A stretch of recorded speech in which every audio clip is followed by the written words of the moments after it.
Sports. We are Sports. We are MC. Alex Gordon has had plenty to smile about this year. In his first full season in the outfield, he has been both dependable and flashy. At the plate, he has already hit more home runs than he did all of last year, and he's only played in 70 games. After 30 games leading off, Alex will bat cleanup tonight against the Diamondbacks on Fox Sports Kansas City.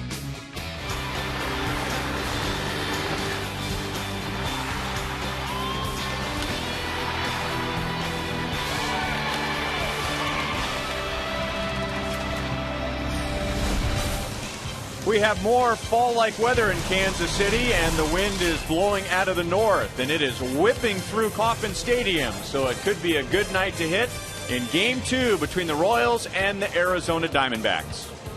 Hi, everyone. Welcome back to the ballpark. I'm Ryan Lefevre with Royals Hall of Famer Frank White, and last night was a good night to hit for Arizona. They took Game 1 7-2, and if the Royals hit well tonight, it will be with a brand-new lineup. And anytime you see a brand-new lineup, Ryan, as a manager, just looking to protect some of his guys and also to create some more offense. And we're not talking about just a few changes for Ned Yost tonight. We're talking about Melky Cabrera, who's batted second all year leading off. Eric Hosmer, in an attempt to get his bat going, he will bat second behind Melky Cabrera. Billy Butler will hit third. After 30 straight games leading off, Alex Gordon will bat fourth. That moves Jeff Francoeur down to number 5. And then Moustakas Pena. And with Alcides Escobar swinging the bat well lately, he moves up to number 8. Let's get back to Alex Gordon, who's having a great year at the plate and having an excellent year in the field. I think we're finally starting to see Alex Gordon's abilities all come to the forefront in this season. He goes to the outfield and plays great defense, and offensively, he's really taken a liking to that number 1 spot with a leadoff home run in last night's game. He had a great night overall. He came back with a double and then ended his night with a triple. And the triple almost was a home run. He fell a single shy of hitting for the cycle. The question has come up, has the change on defense improved his offense?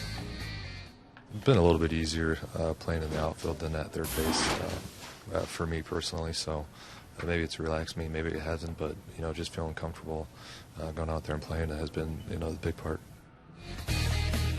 As you would expect, Alex had more RBIs batting third, but interesting, he actually had more home runs when he was hitting in the leadoff spot. There are only 4 pitchers in the major leagues that have a winning percentage above 750 and an ERA under 3. Diamondbacks right-hander Ian Kennedy is one of them. The Royals will see him tonight, and we'll talk more about tonight's game right after this.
the Missouri Lottery.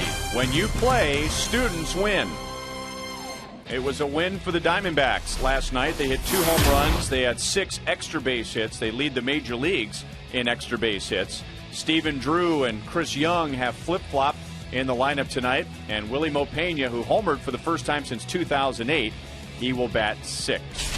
We don't see the Diamondbacks very often, but Jeff Francis has seen quite a bit of them, and his best start this year, Frank, was against a National League team. And that's a game that Jeff Francis would love to get tonight. 3-0 win over the Cardinals, going 7 2/3 innings.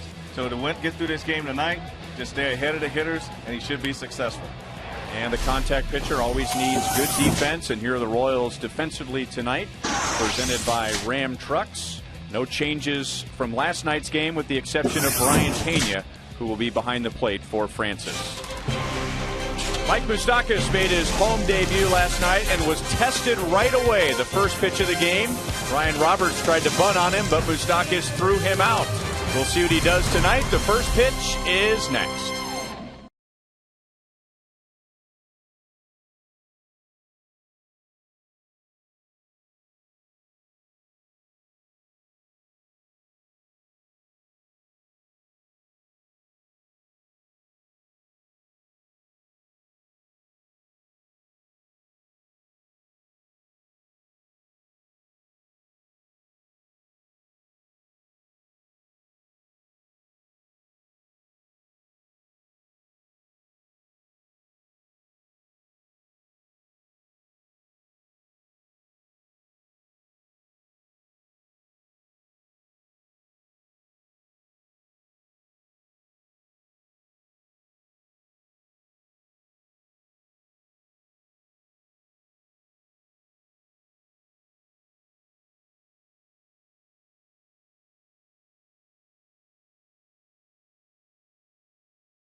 In high definition, brought to you by Time Warner Cable. Get no fee HD with digital TV from Time Warner Cable. And we go out to left field and welcome in Joel Goldberg. Thanks, Ryan. I know you were talking about Alex Gordon and batting cleanup tonight. Alex said he left the stadium last night and had a feeling, just a gut feeling, that Ned Yost would change up the lineup. But he didn't think that lineup would have him batting cleanup today. So when he looked at the lineup card and he walked in and found out this afternoon that he was batting cleanup, did a little bit of a double take, but said, doesn't matter where I'm batting, doesn't change anything. As for Eric Hosmer, asked him if he has ever batted second. He said not professionally. The last time he batted second was his senior year in high school. He batted there his whole senior season. Guys, back to you. All right, thank you, Joel. And Jeff Francis is on target. And a strike to Ryan Roberts to begin the game. Roberts 0 for 4 with a walk and an RBI last night, and the Diamondbacks 7-2 win. And on the very first pitch in last night's game, he tried to bunt on Luke Hochevar, and Mike Moustakas ran into the grass to make a nice play. It was the second shortest start for Jeff Francis this year on Thursday to the A's. He only faced 3 in the first inning, but then gave up 6 runs in the next 2, and then was out in the 4th. The good news is, as we look at the Kia report tonight, he pitches very well at Kauffman Stadium. Well, I don't know if there's any real difference between pitching on the road or at home, other than maybe he likes the mound a little bit better. The field, the size of the stadium could be a big concern of his. Maybe when he gets to that 3-2, giving a hitter a good pitch to hit and not be afraid of it going out of the ballpark. Good start as he gets Roberts on a pop up to second base. 79 degrees. How about that for June the 22nd? Game started right on time at 7:10, and the time and temp is brought to you by the parking spot. Easy to spot, easy to park. The parking spot at KCI.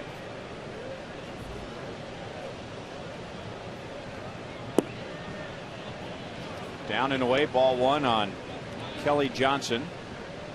1 for 4 with a run scored last night, but just 5 hits in his last 39 at bats. You know, Francis' last start, Brian, mainly he got in trouble because he was behind the hitters. And he doesn't have the kind of stuff we can pitch behind and be able to pinpoint. He gets himself in trouble, and the hits start to pile up after that. Good breaking ball. Johnson loses his bat. Hitter doesn't normally do that unless it's a very good off-speed pitch. Very good off-speed pitch. He's looking fastball. He thinks it's a fastball, and Johnson swings a little long, so by the time he gets to the end of that swing, it's kind of hard to hold on to that bat if you're not making contact. 1 ball, 2 strikes. Johnson has struck out 87 times this year. That's the second most in the National League, and he was really tied up with that fastball. Getz has to hurry in, and on a close play, Johnson is out at first base. You only have one shot at a play like this, Ron, and this ball is just gets by Jeff Francis on the mound, and Chris Getz comes in, and that's the only way you can make that play right there. It's almost like you got to treat it like you're turning a double play. As soon as he hits the glove, it's got to be gone. And you know, that's one if you go with one hand, but I'd rather see an infielder try to make it this way. At least you stop the ball and give yourself a chance to make that play. You don't get that cheap base hit. So a pop out to Getz, a ground ball to Getz. And here's Justin Upton. So you go from a hitter who is struggling at the moment to maybe the hottest hitter in the National League. Justin Upton was the National League Player of the Week for this past week. And he got 2 more hits last night, both doubles. He drove in a run. He has 8 RBIs in his last 8 games. Ryan Pena sets up way inside, and the pitch misses high and away. 1 ball, 1 strike. Well, that's what you have to get. When you want that ball inside, the pitcher's got to get it there. You can't really miss by that much. You know, there is a chance you can miss down the middle of the plate, but when you miss completely off the plate, that's like having no command at all. So you got to be in that window. Curveball is outside. 2 balls, 1 strike. Now, Upton's 5 for 12 against Francis career-wise. The biggest thing with Upton, he likes the ball up out over the plate, and he's got good power to right center field. So try to keep the ball down. And he hit the corner. 2-2, says home plate umpire Laz Diaz. You know, we always tell our fans that watch the game on TV, Ryan, always watch where the catcher sits and where the pitch goes, and they can tell you what kind of command that starting pitcher is having that night. Pena set up way inside again. That was more than anything over the plate, but very high. And now 3 balls, 2 strikes. Well, you can get a real good look, robo camera behind home plate, and you can see where Pena, how much inside he is. It gives you a pretty good idea, and when you miss, then that's what happens. Upton with another base hit. So he singles with 2 outs. And now Justin Upton is 19 for his last 34. Well, when you get in that situation where you got to bring a pitch in there, and that ball stayed down, to Francis' credit, but he got down on top of it and got that top spin. That top spin is what got the ball through the infield. It just picks up a lot more speed, and by the time that second hop hits, the ball shoots through the infield.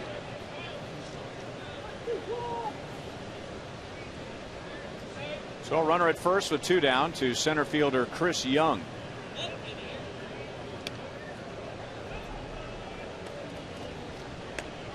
Chris Young hit a 2-run home run last night, and that really put the game out of reach in the later innings.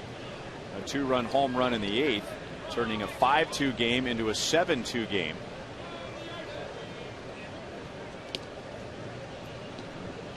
When you go down through the Diamondbacks lineup, this is the one guy that really can cause problems for you. You got to make sure Chris Young doesn't hurt you, because he leads the team in home runs, RBI, and runs scored. 21 career at bats against Jeff Francis, and a couple of home runs. No balls, 1 strike. 37 extra base hits for Chris Young. That is 3rd in the National League. And the Diamondbacks as a team have 250 extra base hits. That leads the major leagues. Tied him up, and it's 0-2. Good pitch. Following the fastball on the outside corner down, you come back with a pitch like that, you got him thinking away, and you bust him in with the fastball.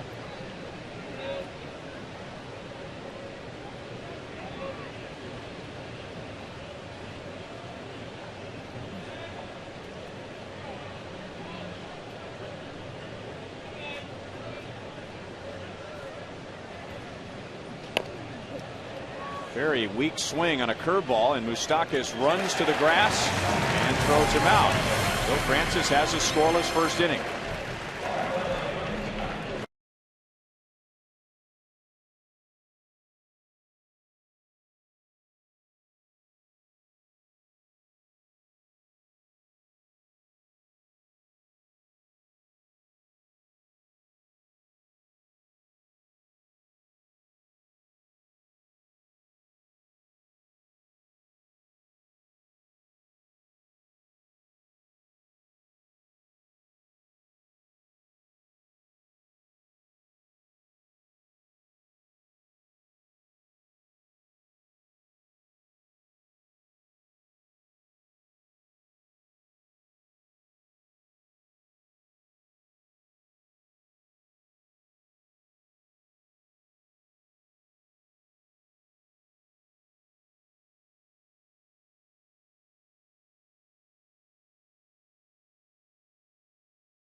As Ned Yost has shuffled up the lineup, and the Royals will be facing right-hander Ian Kennedy. And here's the key report, Frank. While Ned was putting his lineup together, he really couldn't lean one way or the other, because Kennedy's hard on the lefties and especially hard on the righties. Well, you're right about that, Ron. And what he tried to do was go left, right, left through the lineup. Most managers like to do that, but Ian Kennedy, what separates him, he's got a good changeup, and he throws it to both left and right-handed hitters, and he's got a good curveball to go with that. Well, for a fantasy baseball player, where do you go tonight? Jeff Francis has an excellent home ERA, and Ian Kennedy has not lost on the road. So at least by the numbers, it could be a game dominated by pitching. This is Kennedy's 3rd career start against the Royals. The Royals have seen very little of him, and those starts were with the Yankees when he was a teammate of Melky Cabrera's. So Melky faces him for the first time, at least in a big league game. A lot of times early in spring training, though, you'll have an intra-squad, so wouldn't be surprised if Melky has stood in against Ian Kennedy before. Well, he probably mixes it up pretty good. He had 10 strikeouts in his last outing, so that means that when he's on, he's pretty tough to hit. He's had 3 games where he's only given up 1 earned run, and that covers over 8 innings. So, 8 innings per start. So he's just one of those guys that when he's on, he can be pretty tough.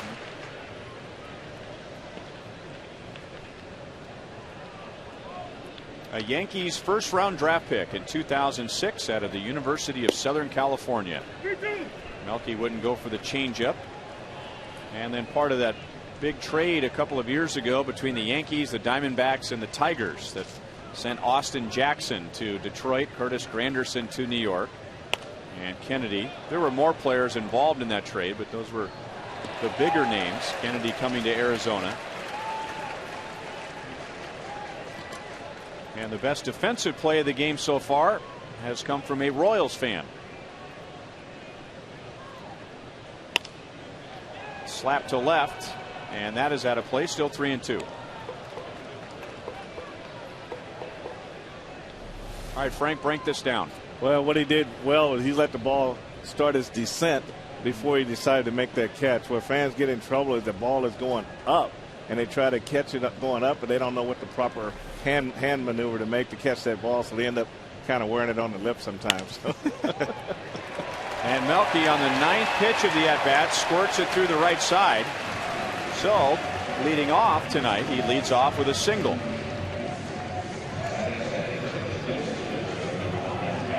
Well, he battled really well in this at-bat, and he finally got a pitch he can handle going down and away from him, and he was able to pull it in the hole between first and second.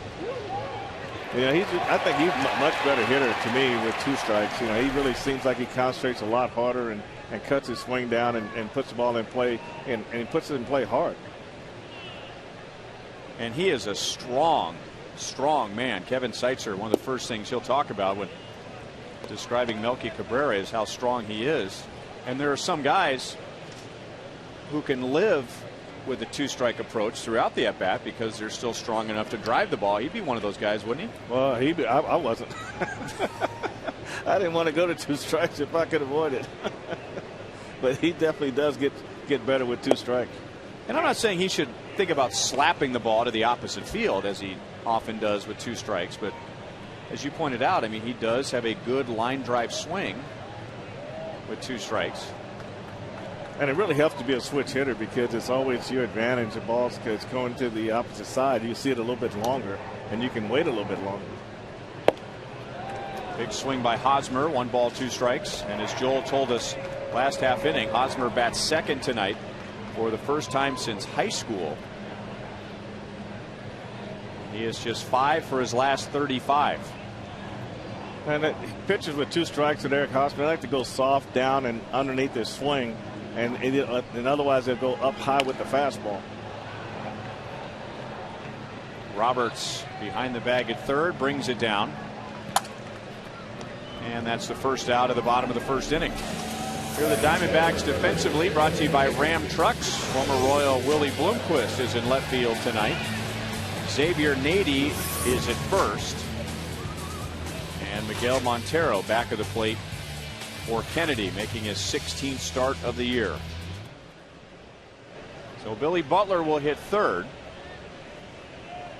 1 for 2 last night, 2 walks. He is now batting .304, and that's got him in the top 10 in the American League. He is in the top 3 when it comes to on base percentage. He already has 45 walks. So his on base percentage is .408. Strike 1 from Kennedy. Billy's just got one of those classic swings. You don't see a guy with his kind of plate coverage. Guys that can keep their bat in the hitting zone a long time. For the most part, he's a pretty good 2-strike hitter. Can put the ball in play.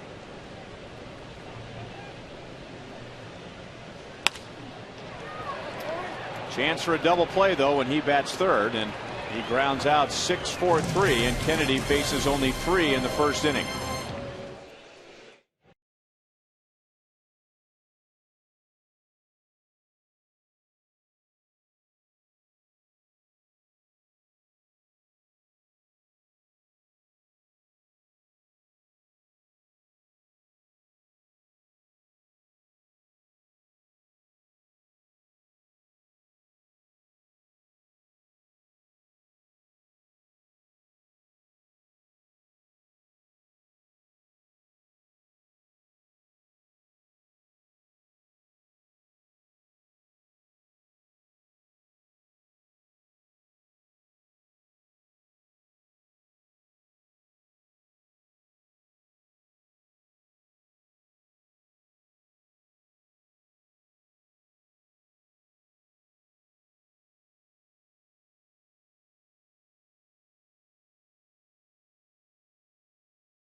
Royals Baseball is brought to you by AT&T, the nation's fastest mobile broadband network.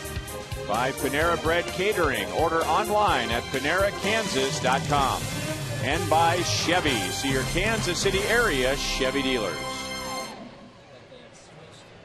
And you can see a Chevy Malibu out in right center field. And the outfield experience next to the Dick Hauser trophy or statue. Diamondbacks got a 2-out single in the first inning against Jeff Francis. That's it. Stephen Drew, Willie Mo Pena, Miguel Montero here in the second inning.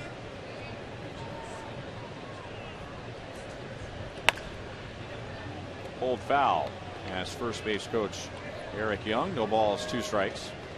Well, we don't see the Diamondbacks very often, but Jeff Francis before this year had played his entire career with the Colorado Rockies. So he faced Arizona all the time. So in some ways, as far as hitters versus pitcher, this really isn't an interleague game. They're familiar with Francis. Francis is familiar with them. And Stephen Drew has 24 career at-bats against Jeff Francis. A winning record against Arizona. This is his 20th career start. But it's been a while since he has beaten the Arizona Diamondbacks. Most of those 7 wins came early. He has lost his last 5 decisions against Arizona.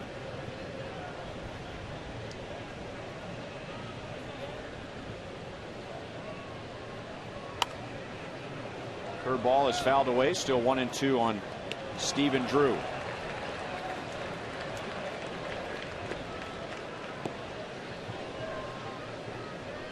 Best year for Stephen Drew with Arizona was 2008 when he hit 21 home runs.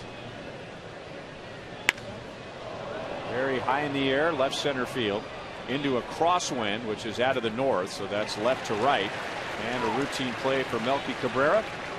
1 away in the second.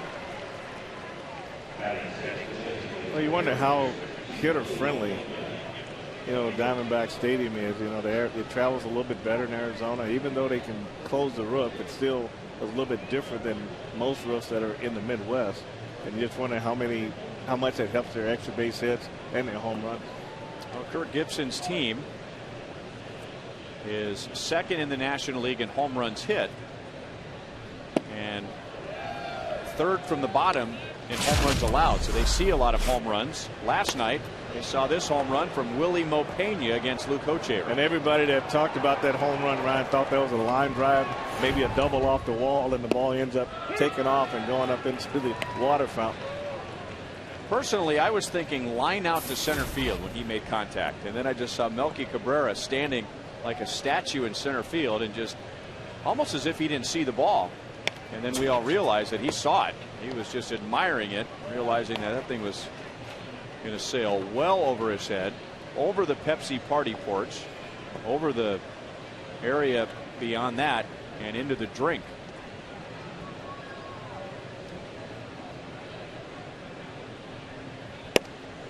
One ball, 2 strikes.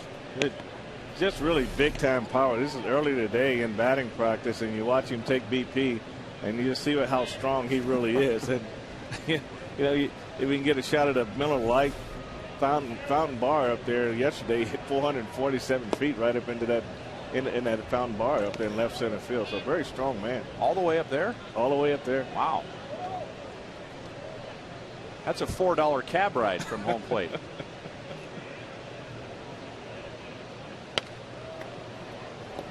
Still 2 balls, 2 strikes. And as we mentioned last night, and Kevin Schenk brought it to my attention, Willie Mo Pena has hit one of the longest home runs in the history of this ballpark. Hit it off of Luke Hudson when Pena was with the Cincinnati Reds to left field.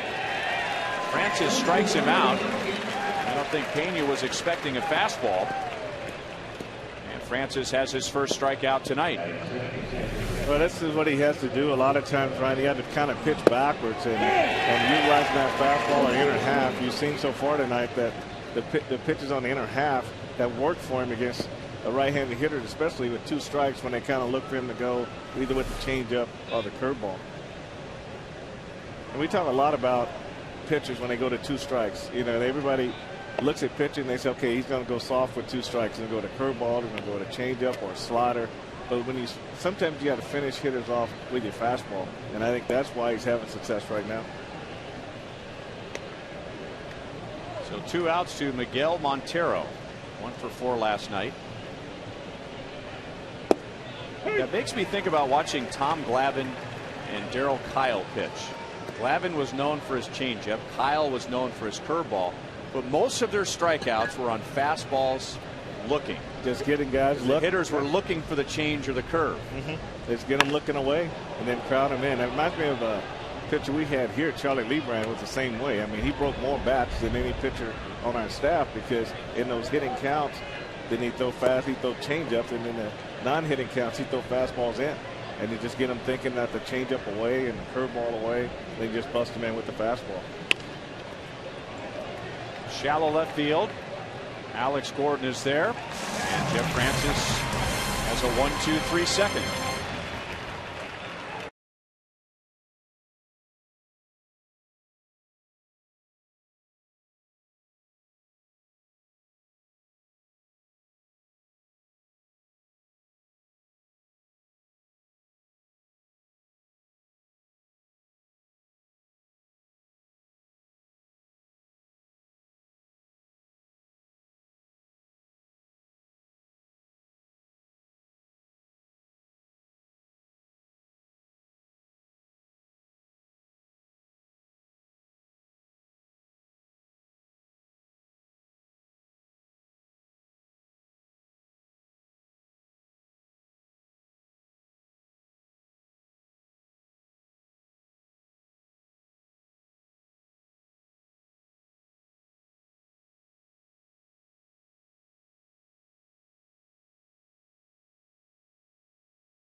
First time, what does he do? He leads off the inning. And we look at tonight's Sprint You Call It question. Who do you think will have the best night at the top of the new lineup? Melky Cabrera batting first, Eric Hosmer batting second, Billy Butler hitting third, or Alex Gordon hitting fourth. Text 432-432, enter keyword Royals, followed by a space, A, B, C, or D. Alex, as he did last night, swings at the first pitch. Only last night against Joe Saunders on the first pitch, he homered to right field. Remember, if you send in your text tonight, you'll get a bounce back text message from Sprint with instructions on how you can enter for a chance to win a suite here at Kauffman Stadium for a game for you and 11 guests. No balls and 2 strikes. Alex has hit in 8 in a row. He has at least 1 RBI in 5 straight games. And over his last 10 games, he has 12 RBIs. That sounds like a guy you might want to bat fourth. Yeah, I mean, he's done well. His game has been pretty solid all year, whether it be in the 3rd spot, the number 1 spot. And, you know, he said before the game tonight, the only thing he's going to miss being in the 4th spot is that first pitch fastball to start the game. But he thinks everything else should go about the same. Curveball stays outside. Kennedy was walking off the mound thinking he was going to get a strike call from Laz Diaz. Home plate umpire normally doesn't appreciate that. That's the equivalent of the hitter throwing the bat away when he thinks it's ball 4. I think umpires, if you're a guy that they know that's got a real good eye and you know what you're doing at the plate, they don't get as upset about that guy. But if you're a guy that doesn't have a good eye, you're just running down the first baseline before he makes the call. They don't like that at all. 2 balls and 2 strikes. Jeff Francoeur next, and then Mike Moustakas in the bottom of the second.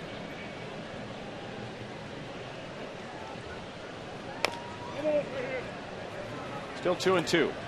That's a pretty good pitching sequence there. You know, going to the outer half and coming back with a fastball landed in a changeup. 51% think that Alex Gordon will have the best night of the top 4 hitters in Ned Yost's new lineup tonight.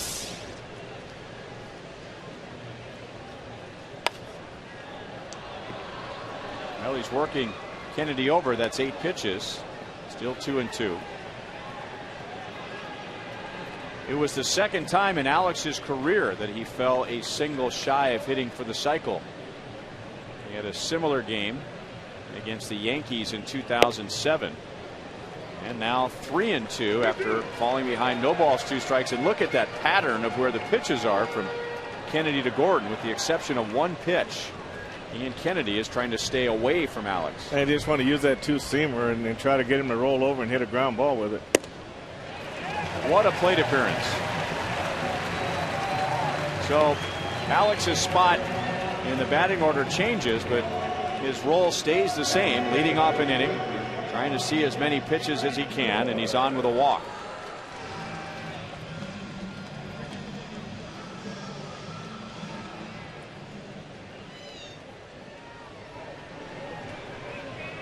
So the leadoff man on for the second straight inning. Kennedy, after Melky Cabrera singled in the first, 2 batters later, got Billy Butler to ground into a double play. And now Francoeur lines it to short. And Drew thought about throwing to first, but Alex is back in time, 1 down. Coming up on Friday, Kansas City's hometown celebrities Paul Rudd, Rob Riggle, and Jason Sudeikis will return to Kauffman Stadium and play in the first annual Big Slick Celebrity Wiffle Ball game. Royals and the Cubs will play that night at 7:10, and the game begins at 5:30 at the Little K. That's game 1 of 3 between the Royals and the Cubs. And it's only fitting that Bruce Chen will be pitching that night on Friday. Remember last year when those 3 guys were here along with Will Ferrell in the third base dugout suite, that's when the "Come on Chen" was uttered for the first time by Will Ferrell. They made it, I think there's some t-shirts made right after that that said "Come on Chen." Made him famous. Will Ferrell thought he was loafing and lollygagging. I hadn't heard the word lollygagging in a long time. 0-2 on Mike Moustakas in his second game at Kauffman Stadium as a Royal. 0 for 4 last night.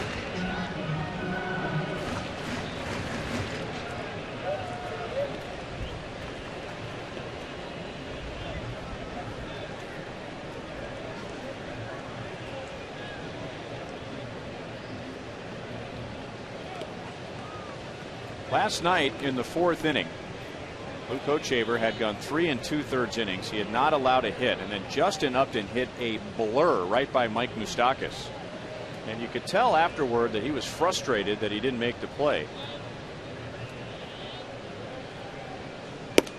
1 ball, 2 strikes. I was talking to Eddie Rodriguez, Royals third base coach and infield coach today, and he was saying that Eddie had to go over and pat him on the back and say, "Hey, that's a tough play. Don't worry about that." But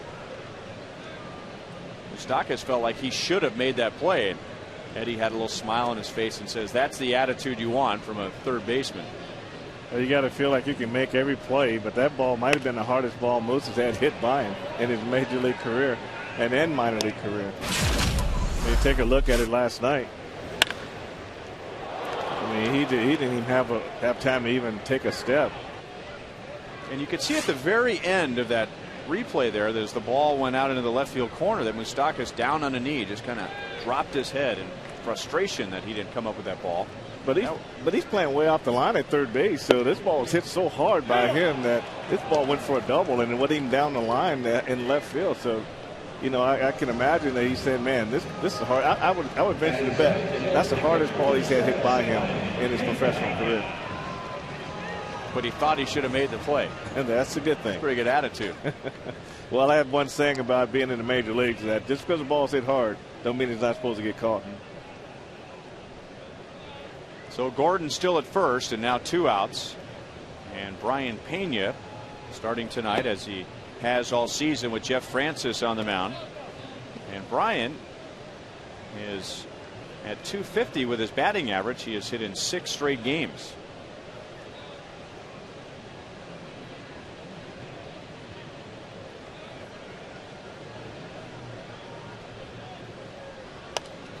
Kennedy doesn't do it anymore, at least not in this inning. But I remember when he was with the Yankees, and when there was a runner at first, he would go into that exaggerated bow like Mike Mussina did.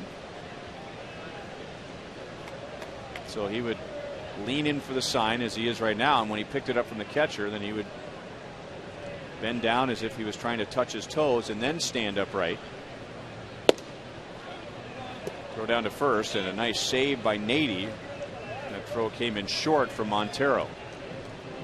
You can think about that move in the course of a long day. That's a lot of bending over, a lot of straightening up, and Mussina used to stare at you underneath his armpit at first base. There's a lot of movement going on. So you have a long game. That takes a lot out of you.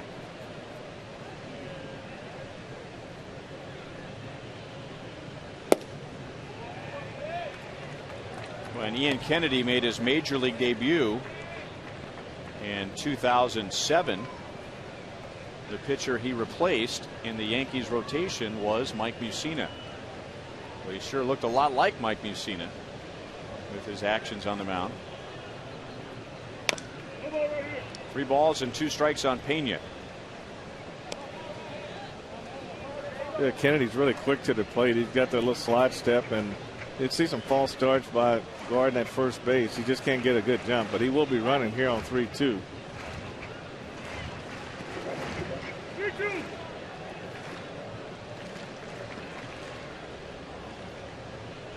Alex Gordon with a leadoff walk. Francoeur lined to short. Moustakas struck out.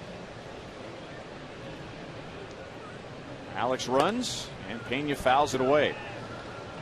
Kennedy's still going with the slide step, but there's really no reason to do that with the count 3-2 and 2 outs. I mean, Alex is going no matter what.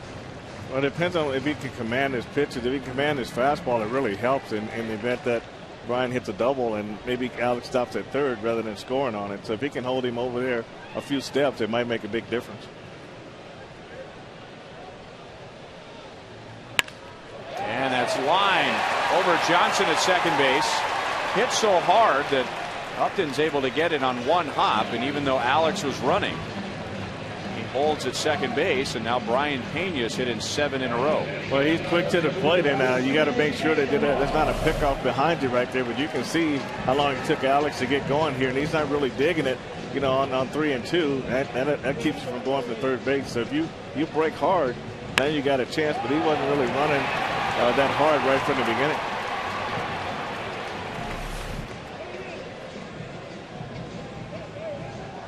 So first and second with 2 outs to Alcides Escobar. 0 for 3 last night. He did reach with a walk and scored a run.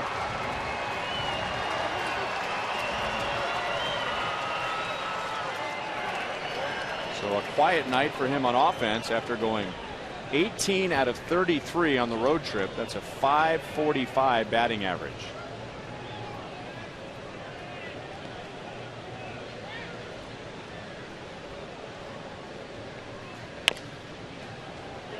That is foul off of third base.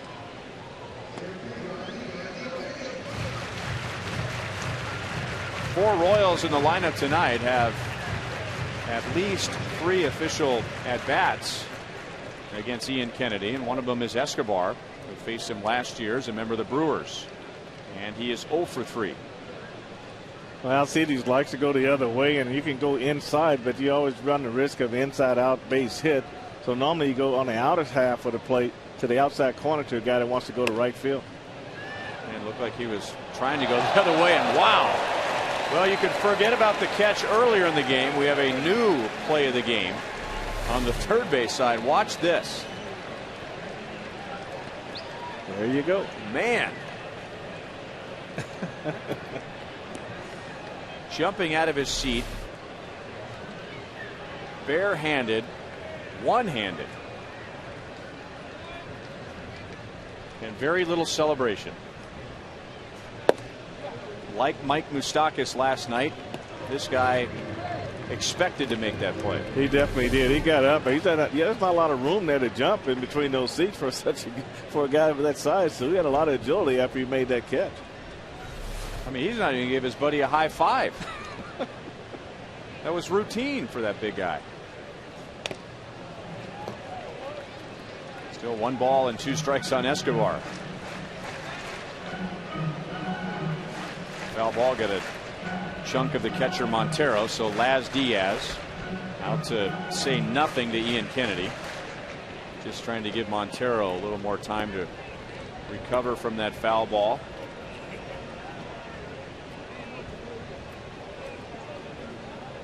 One thing that Ian Kennedy showed so far around, he can pitch inside off the plate, and he's using his 4-seam fastball, and he's got it in a real good area.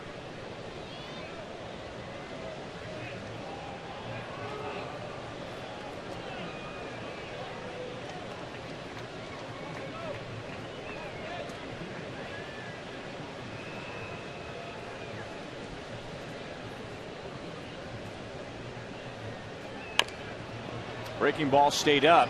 Roberts charges and throws low. Nady digs it out, and the Royals strand 2 in the second inning.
Royals baseball is brought to you by Kia Motors. To learn more, visit kia.com. Another pleasant night in Kansas City. Feels more like September than it does mid to late June. Warm enough, but not too hot. 79 degrees first pitch, same as it was last night. No score. It'll be Xavier Nady, Willie Bloomquist, and Ryan Roberts in the top of the third inning. A little bit high to Nady, not in the lineup last night.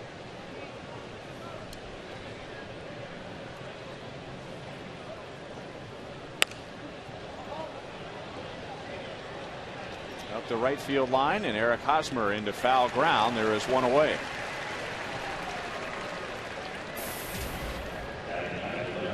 The Royals in Fox Sports Kansas City will present the second annual University Day game with KU Night here at Kauffman Stadium on July 23rd. All Jayhawk fans are invited to take advantage of special ticket prices. Join us for a special pregame activity and more. Go to Royals.com/KU for information. presented by the home of the Big 12, Fox Sports Kansas City.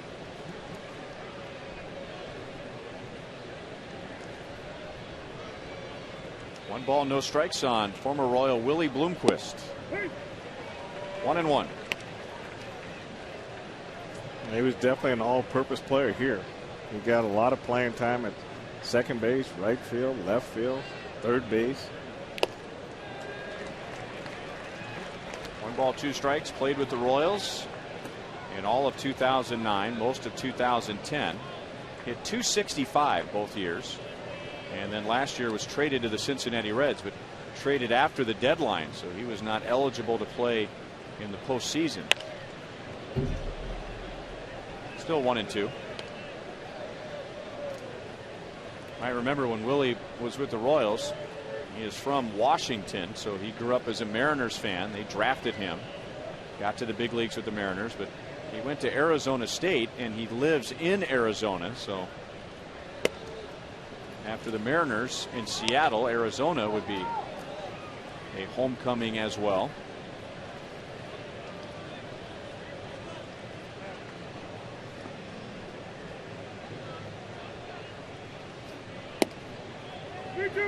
Three balls, 2 strikes. Willie lives in Peoria, Arizona. That's where the Mariners play their spring games. Line towards right center. Melky is on it. Good running play into right center field. Another good defensive play tonight behind Jeff Francis. Melky got a good jump on this ball. And it's all about angles when you're trying to cut a ball off in the alley, and he takes the right angle across and makes a very nice play on that line drive by Bloomquist. It's all about concentration right here, looking it right into the glove.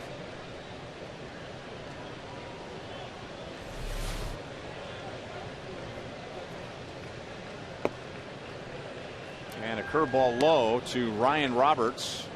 Opened the game with pop out to second base, so 0 for 5 in the series. Having a career year for the Diamondbacks, even though he's playing in just his 64th game.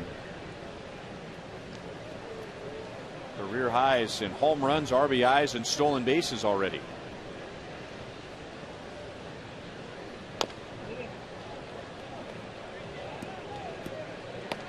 The heavily tattooed Ryan Roberts.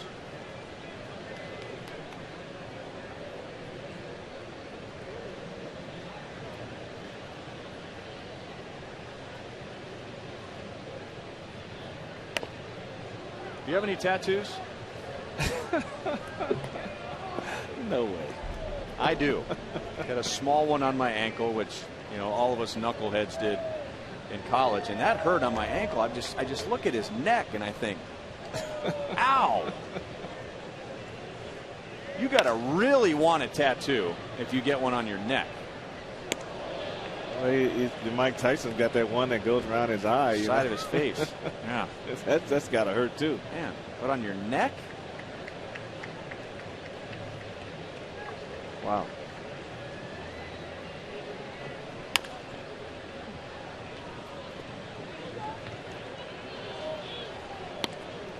Still 1 ball, 2 strikes. All I can say to that is it's got to be a reason.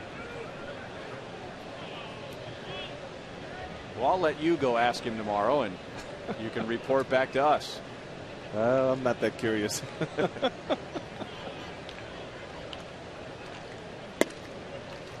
2 balls, 2 strikes.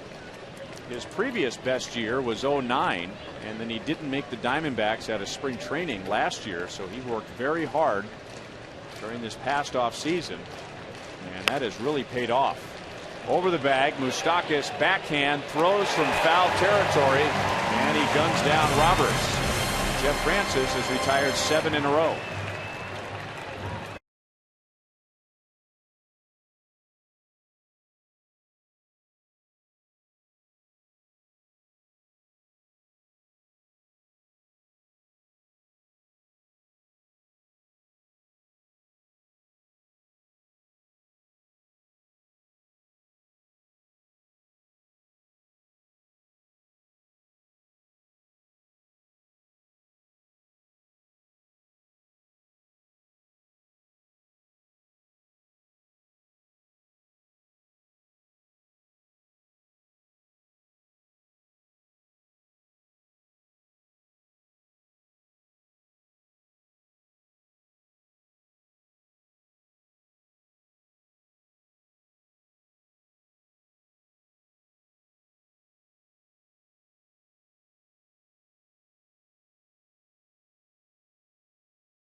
This is Bob Henson from Kansas City, Kansas, co-founder of the Christian Foundation for Children and Aging, a nonprofit organization that is currently helping more than 300,000 children and elderly people in 22 developing countries to create a path out of poverty. And tonight he enjoys the game from the Buck O'Neil legacy seat. No balls and 2 strikes on Chris Getz, who is batting 9th tonight. Melky Cabrera, Eric Hosmer will follow. Over the mound, behind second base, and no chance for Johnson. He unloads the throw anyway. But with Chris Getz' speed, he beats it out for an infield single. And now Getz has hit in 6 games in a row. The only way to make that play there, the shortstop's got to be able to come across and make that play. And he's playing deep at shortstop, so it's going to be difficult for him to make that play. And this play here is just awful difficult with Chris Getz running. He makes this play easily. You know, Johnson comes across. He does the best he can to get this ball to first base, but that's a base hit right out of bat for Chris Getz. So the Royals have had the leadoff man on now in the first 3 innings. Well, Cabrera and Gardner had a tough time getting the jump off Ian Kennedy, so we'll see what Chris Getz can do there. He's pretty quick to the plate. Last night, Chris Getz was caught stealing by Montero. 3rd time Getz has been gunned down. And a slide step. It's in for a strike to Melky Cabrera. Melky singled on the 9th pitch thrown by Kennedy, leading off the bottom of the 1st inning, and then erased when Billy Butler grounded into a double play.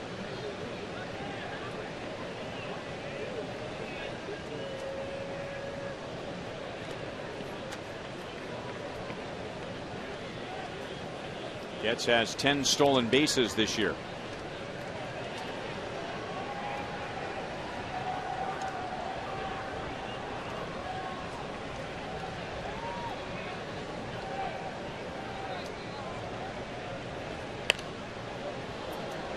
No balls, 2 strikes. That was Melky's 85th hit, which leads the Royals and is the 6th most in the league.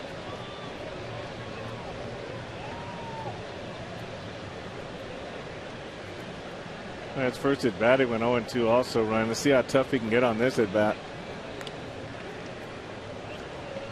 You know, if Ned Yost can get the right combination of hitters up there in the right count, Kennedy's so fast to the plate that your next move is maybe a hit and run and try to get things going that way. Otherwise, you sit back, and if you can't get guys in motion, now your risk of hitting them double plays go up.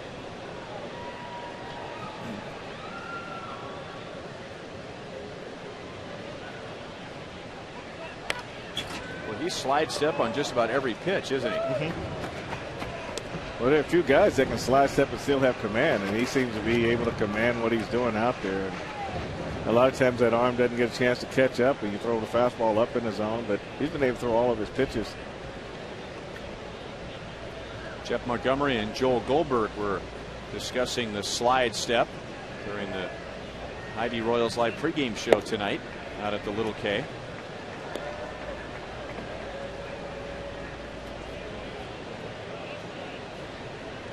Yeah, when I came up, the slide step, nobody knew about it. It was one of those things where the pitchers were more concerned about throwing a strike and not than worrying about the guy still on the base.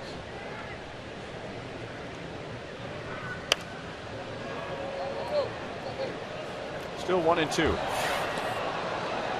here's Monty demonstrating the slide step. Yeah, basically you just slide that front foot out, and you know, hitters are used to seeing you lift that leg up, and that's where they get their jump from. But when they see that slide step, they kind of treat it as a pitch out for the most part, so they have a false start and they won't go.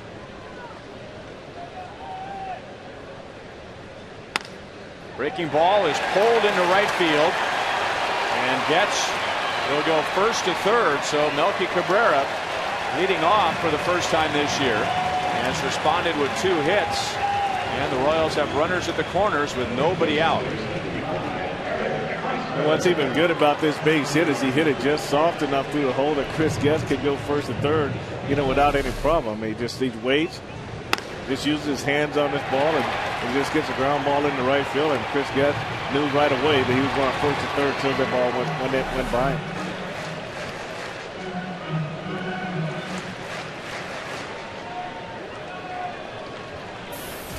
Eric Hosmer popped out to third in the first inning. They got jammed on a fastball up and in, and that's the one thing that he's got to be. The swing maybe getting a little bit long, but just got to shorten it up and let's get back to where he was earlier. With the fastball inside, he can shorten it up and get to it. But right now, he's just sort of finding his way a little bit, making some adjustments to what the pitchers are trying to do to him. So there's three things: fastball in, fastball up, and slowing the ball down when you get ahead, when you get down to 2 strikes.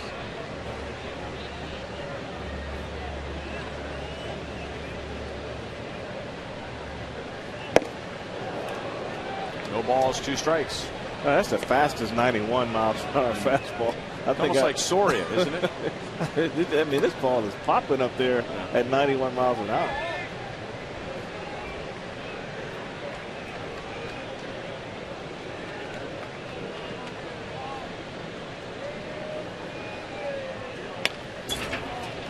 Still 0-2. Hosmer now just 5 for his last 36.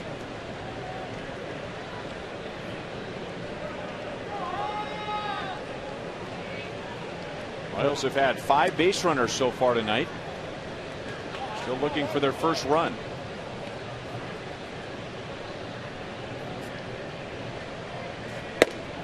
Trying to get him to chase the high heat. 1-2.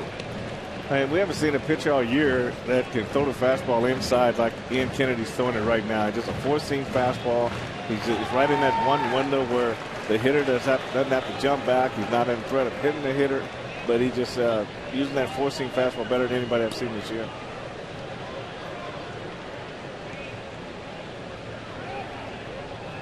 Well, you don't ever see that. The pitcher step towards third and go with a full fake throw. Usually it's just a lean towards third and immediately looking back over to first. Kennedy was really trying to sell it, but Melky wasn't buying. A lot going on in that arm swing.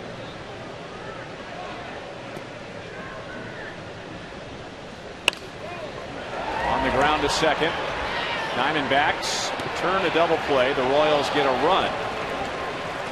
So both teams both get a little something. No RBI for Hosmer, but gives the Royals a 1-0 lead. A breaking ball that Eric gets out in front of and rolls over to Johnson at second base, over to Drew, and back over to Nady at first base. I think Melky was in the area with that slide. I don't know if he could have touched second base if he had Wilt Chamberlain and Kareem Abdul-Jabbar's arms put together. If he makes contact, then you'll see it right away. That just went off the tip of Stephen Drew's glove, and Billy Butler has a 2-out single. Well, Billy is 1 for 2 tonight.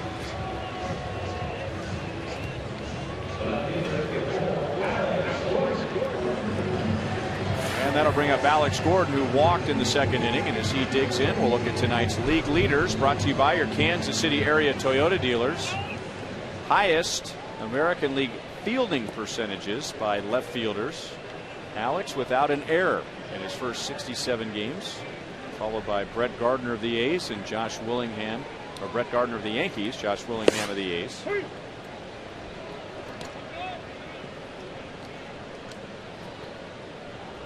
So a good year at the plate, a great year in the field. Batting fourth for the first time this year. He walked leading off the second inning. Lays off a close pitch, 1-1.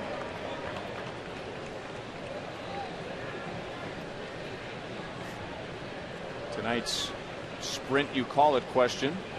Who do you think will have the best game tonight? And the new lineup among the top 4 hitters. 1-2 on Alex. And that's Melky Cabrera leading off, Eric Hosmer hitting second, Billy Butler third, Alex Gordon fourth. It was 51% for Alex Gordon the last time we checked. Now 53%. Since I took Melky in the hot watch, I'm going to have to stay with him tonight. Well, you're already a winner. 2 or more times on base.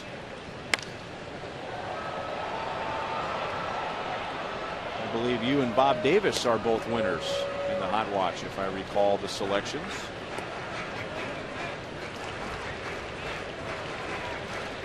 Two singles for Melky, but twice he's been erased on a double play.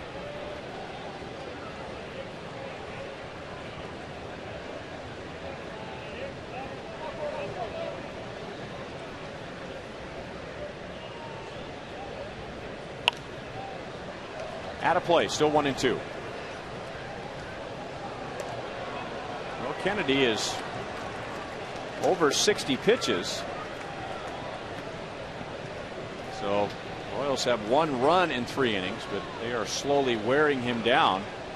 He had a 28 pitch second inning, even though he didn't allow a run. Got him with a curveball down. Kennedy strikes out his second. Royals take the lead 1-0.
Fourth inning, and look at tonight's Time Warner Cable wideband internet pitch speeds. Ian Kennedy at 93. Francis is topped out at 88 with 3 scoreless innings. He has retired the last 7 Arizona Diamondbacks. It'll be Kelly Johnson, Justin Upton, and Chris Young in the 4th inning. Left center field, slicing back into Alex Gordon, 1 down. All right, Royals tailgaters, you can become a parking lot legend by entering the Ultimate Royals Tailgate Sweepstakes. A lucky winner will be selected each month and receive a tailgate for up to 30, catered by Jack Stack Barbecue. Royals game tickets for their entire group, an exclusive DJ, a special visit from Slugger, in-game recognition on Crown Vision, and much more. Entries end on June 30th, so enter today at royals.com/ultimate tailgate.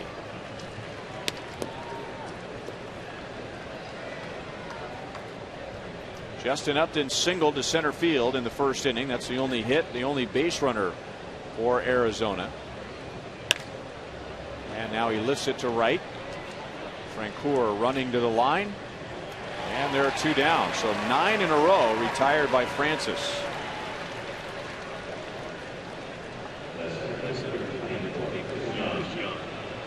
3 2/3 innings.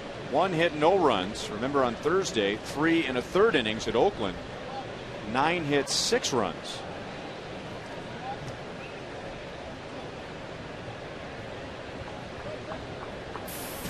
His last start, the one thing that he really stood out about his last start and things that he talked about was the fact that he just didn't stay ahead of hitters. And if you can't do that, if you don't have a dominating fastball or slider or a dominating out pitch period, then it makes it hard when you're pitching from behind, because hitters get to sit on you at that point. If they can eliminate your fastball command and look for your off-speed pitches, then they're going to have you right where they want you. Well, tonight, Frank, this is pitch number 57. 57 pitches, 41 strikes. A 41-16 strike to ball ratio.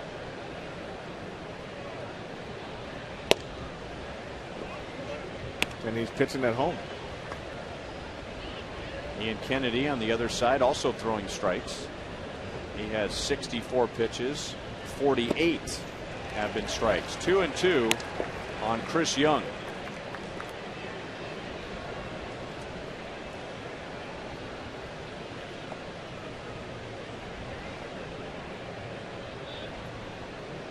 Chris Young grounded out to third in the first inning.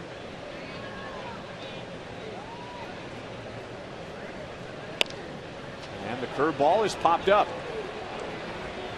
Moustakis brings it down, and Jeff Francis has retired the last 10.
Given up 1 hit, and we remind you to look for the Miller Lite Taste Greatness moment later in tonight's game.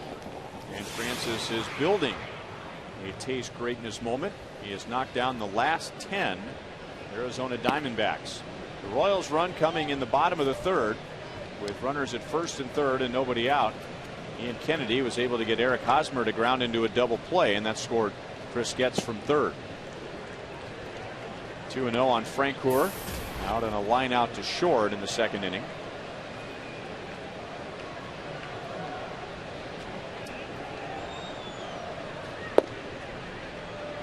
Three and 0.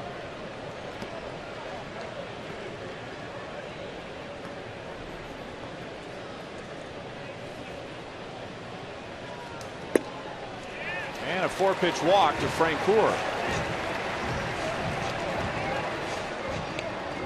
Second walk given up by Kennedy. Coming up this July, baseball's biggest stars will gather together in the Arizona desert for one spectacular night in the summer's biggest event, as Fox brings you every thrilling moment of the 2011 Major League All-Star Game. Coverage begins Tuesday, July 12th, live from Phoenix at 7 p.m. only on Fox. Mike Moustakis behind a fastball, 0-1. He struck out looking in the second inning.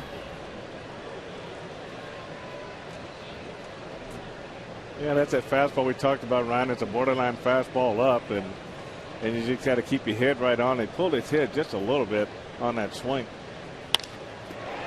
Down around the end of the bat and lined into center field. Base hit in front of Young. Well, for the second straight inning, the Royals begin an inning with 2 base runners, and in all 4 innings tonight, the Royals have had the leadoff man on. Well, Moose does a good job standing in the middle of the field. His fastball's going down and away. He didn't pull off of it. Got it down toward the end of the bat. But you see right there, when you do everything right, your head stays right there. Your hands follow through after the swing.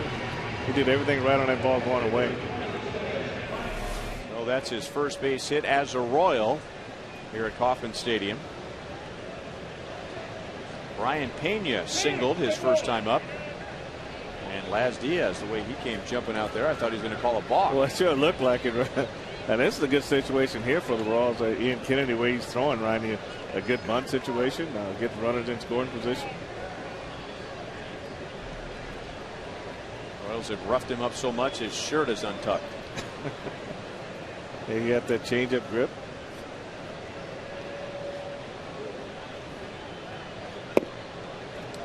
Ball 1 to Brian Pena. A single to right field in the second inning. Brian has hit in 7 in a row. 1 run, 6 hits for the Royals. And with 2 walks, that's 8 base runners in the first 3+ innings. So Kennedy isn't pitching a gem. A 7-2 record. His ERA is under 3, so he has pitched his share of gems this year. Not pitching one tonight, but pitching well with men on base. Diamondbacks have turned 2 double plays behind him tonight, and now he's behind Pena 2-1.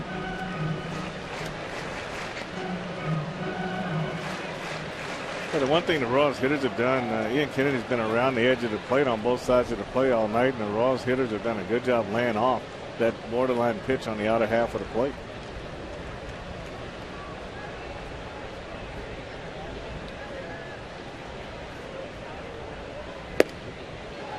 Way inside, 3 balls, 1 strike. And like you were talking about earlier, that pitch clocked at 92 miles an hour, but the way the hitters are reacting, like it's coming in much faster than that. It sure gives that appearance. Look at that, 173 with runners on, so he gets better when the opponent has base runners. I really think he helped himself with that slot step, and they can't take that extra base on him, and he's able to get them double plays. I would imagine Royals have already hitting the 2 tonight, and I think it helps him that he can control the running game.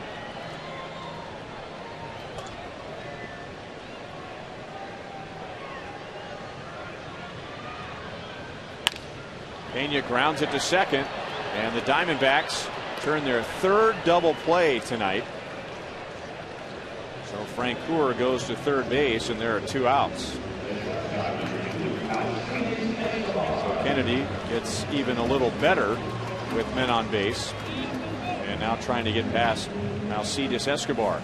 The way he does, Brian, is against the Brian Pena, he throws a 2-seamer. The ball's going. He started in the middle of the plate, and Brian commits to it, and the ball starts to go away, and he rolls over on it, and that's how he gets that ground ball to second base. Escobar grounded out to third, first time up. And grounds it up the middle. Drew running and throwing at the same time, and Kennedy gets out of the 4th inning.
has been through the first 4 innings. Jeff Francis has been more impressive than Ian Kennedy, but when Ian Kennedy has needed a double play, he's gotten 3 of them tonight. Well, the 3 double plays really hurt you, and I think he has a good formula for those double plays. He's got a good move to the plate.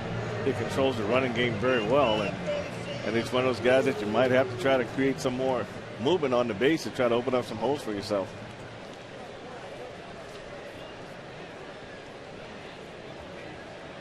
Jeff Francis on the other side has retired 10 in a row. The Diamondbacks have 1 base runner.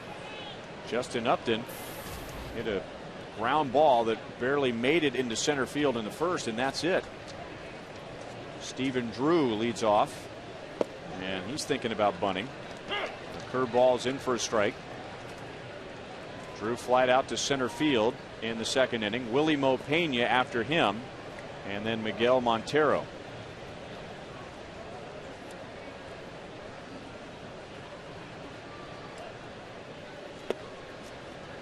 Her ball is down and away. Arizona winning game 1 here last night, and they got some help from the Minnesota Twins in San Francisco.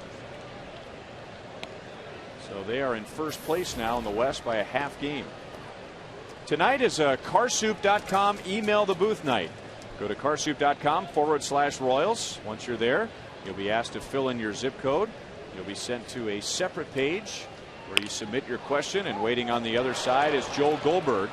There's a 1-2 pitch that stayed up, and Stephen Drew has a leadoff single.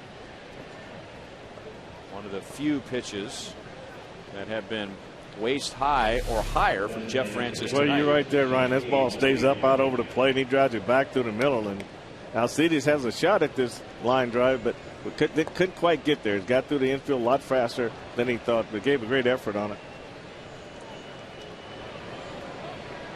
That's one of those ones you dive as a shortstop, you're on the grass, but possible play at first base on Drew. Probably he won't get him at first base.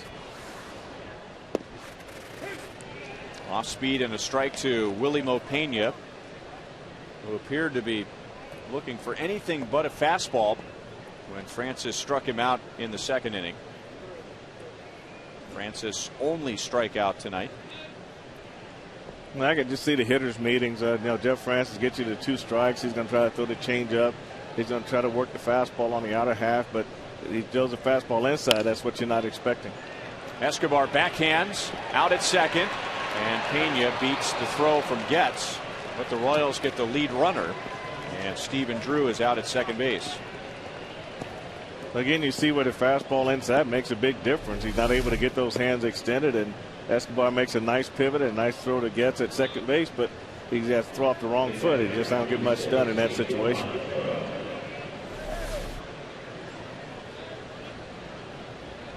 That's one of those plays where your shortstop goes deep in the hole and you got a fast runner coming down from first base. You just get one and call it a day.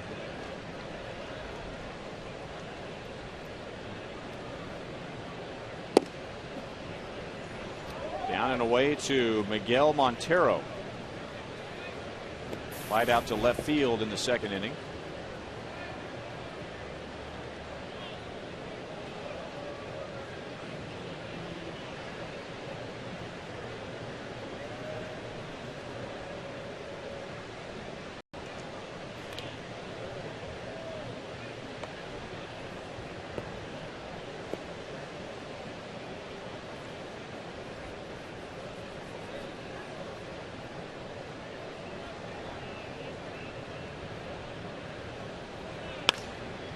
Up the right field line and foul.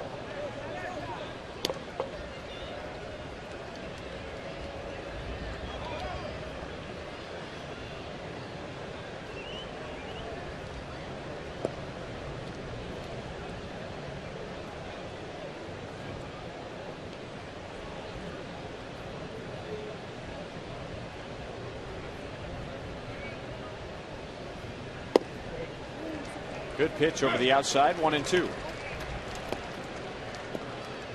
Montero, who is the Diamondbacks catcher, should be well aware of Laz Diaz's strike zone, and he snapped his head back at Diaz and asked if that pitch was outside, and Diaz shaking his head saying no, it was a strike. Fox Track says it was a little bit outside. Now curveball is pulled past Hosmer and into right field. Willie Mopena going for third, and the throw is way up the line, and a good save by Mike Moustakas. If that throw gets by him, a run scores, and Montero probably goes into second base. So Moustakas almost went into catcher's mode, like he's blocking a pitch in the dirt. And that's what you want to do here. You don't want to let this ball get by. He recognizes this ball running up the left field line, and he just puts his body in front of it and just try to keep it from getting by. And he also prevented the runner from going down to second base. Montero could have easily gone to second base because Francoeur overthrew the cutoff man, and Moustakas really made a good move early on this. As soon as Francoeur let it go, he was off and running because he saw the ball running down the line, and he wanted to make sure he blocked the ball and kept it in. And now curveball for a strike to Nady. He fouled out to Hosmer at first in foul territory in the third inning. Xavier Nady has grounded into 3 double plays this year. So the Royals would like to see a ground ball and a double play from the Diamondbacks. The Royals offense has grounded into 3 already tonight. And Francis trying to keep the ball down, hoping for a ground ball. And the count is 1-1.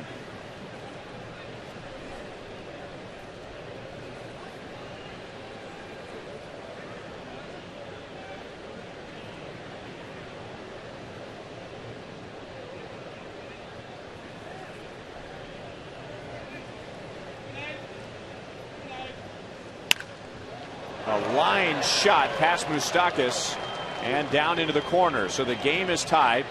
Montero will go to third, and Xavier Nady, with his 22nd RBI, ties the game at 1.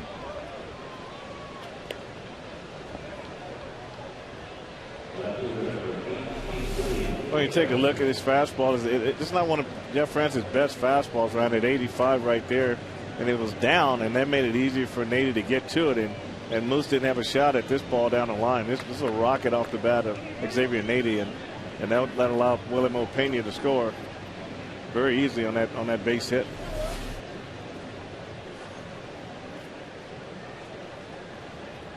Still somewhat similar to last night's game, where the Diamondbacks did next to nothing in the first 4 innings. Very similar, as a matter of fact. Luke Hochevar held the Diamondbacks to 1 hit. That's all. 1 hit in the first 4 innings. Tonight, the Diamondbacks had 1 hit in the first 4 innings. They have a run here in the 5th.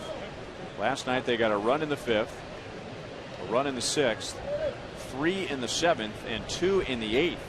Turning around Hochevar's night.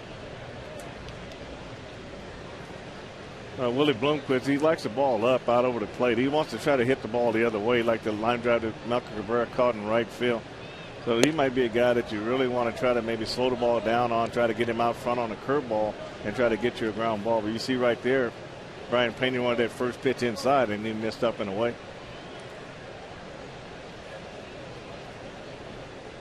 Bloomquist lined to center in the 3rd inning. Good play by Melky Cabrera, running into right center field. And grounded through the hole on the left side. The Diamondbacks take the lead. So Montero scores. Nady goes to third.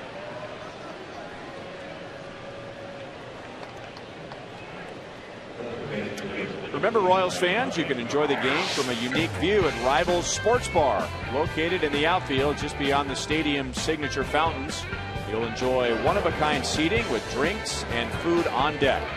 For more information for reserving your table, visit royals.com/rivals. So a 2-run 5th inning, and 1st and 3rd for the top of the order. Ryan Roberts is 0 for 2. And he bunts. A safety squeeze. Francis will play it to first. The Diamondbacks get their 3rd run. So it's a sacrifice for Roberts. His 32nd RBI. And after getting 1 hit in the first 4 innings, the Diamondbacks have 3 runs in the 5th. Well, he gets a real good safety squeeze right here. He gets the ball down. Jeff Francis goes over, takes a look home, but decides he doesn't have a play, and then he goes to first base. You know, Jeff Francis got to be a little frustrated this inning. Willie Bloomquist, he does everything he wants to do with Willie to get him that curveball, get the ball on the ground, but he got it in a good spot on the infield, and then he comes back with a safety squeeze for another RBI, for another run allowed. So that's one of those things that you look back on and you say, well, I made the pitch I wanted to make, but I didn't get the out. Interesting play there. Kelly Johnson stepped out of the box right as Jeff Francis was in the middle of pitching, and he got a free strike. It sounded like somebody, it might have been Willie Bloomquist at second base, was yelling balk. We're going to take a look at it there. He's pointing at something, and so I don't know if he's talking to the umpire about something Jeff Francis did on the mound.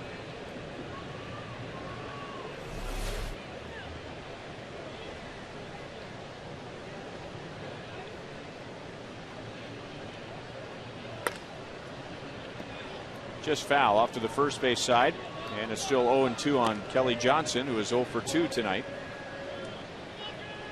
And now 5 for his last 41. So that dips his average down to 213.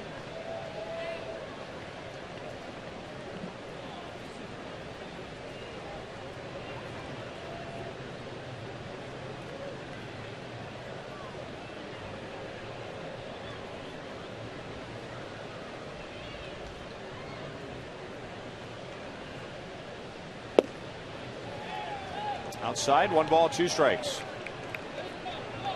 Diamondbacks said after the game last night that they felt like they were allowing Luke Hochevar to dictate what pitches they were swinging at, and many of them were not strikes. And then beginning in the 5th inning, they were forcing Hochevar to throw strikes. They were not, or actual strikes, as Frank likes to say, and then swinging on Hochevar's terms. And it appears they have made an adjustment tonight after doing next to nothing in the first 4 innings. Well, they've been able to, as in last night's game, they forced Luke to throw more actual strikes, and he also was getting up in the zone in those middle innings, and that hurt him also.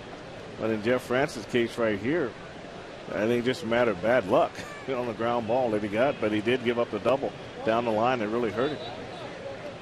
Stephen Drew opened the inning with a single, then Willie Mopena grounded into a force out that got Drew out at second. And then Montero single to right, Nady's RBI double, the Bloomquist ground ball base hit, and then the Ryan Roberts safety squeeze bunt, getting the 3rd run home.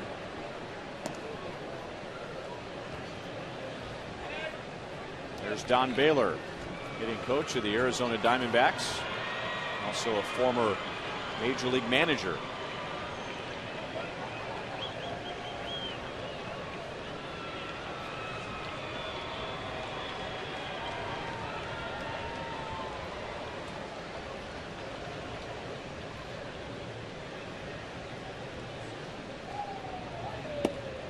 Very late swing, a strikeout. Francis second, but Arizona gets 3 in the 5th.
against Jeff Francis in the top of the 5th inning, so a 2-run Arizona lead.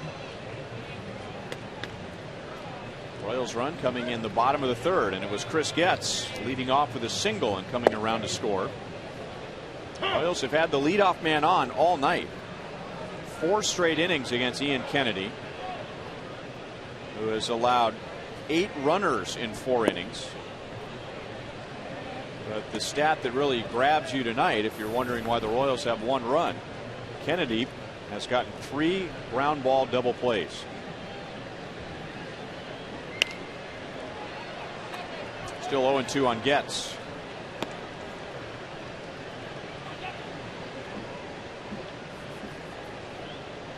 Getz batting 9th tonight. Melky Cabrera leading off, so he will follow, and then Eric Hosmer, who bats 2nd tonight. Still 0-2.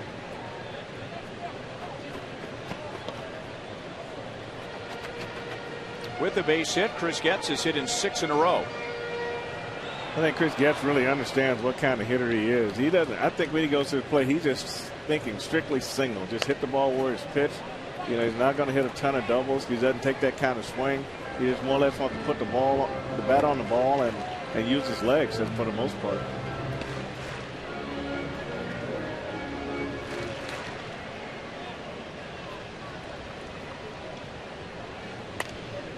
And another foul ball. So Kennedy has given up 1 run in 4 innings. He has a 2-run lead, but he has thrown 82 pitches.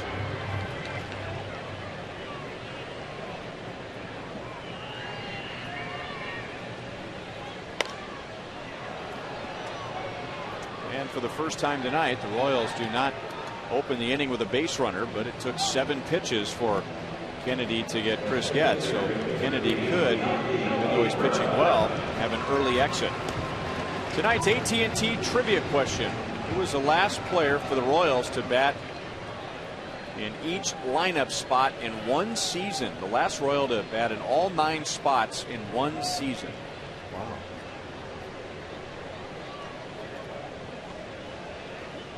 Is he in the house? Melky Cabrera has singled twice, both to right field. First game leading off this year, facing his former teammate Ian Kennedy. No balls, 2 strikes. 9 pitches from Kennedy in this inning, all strikes.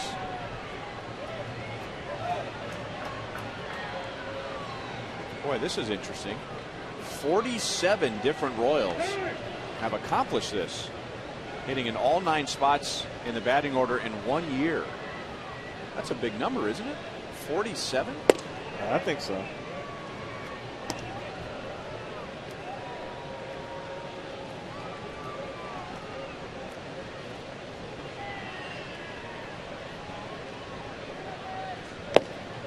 And not a very good swing at a fastball away. Kennedy has struck out 3, and there are 2 down in the 5th inning. I'm going to say it's either Willie Bloomquist or Kevin Seitzer. I'm going to let you have this one.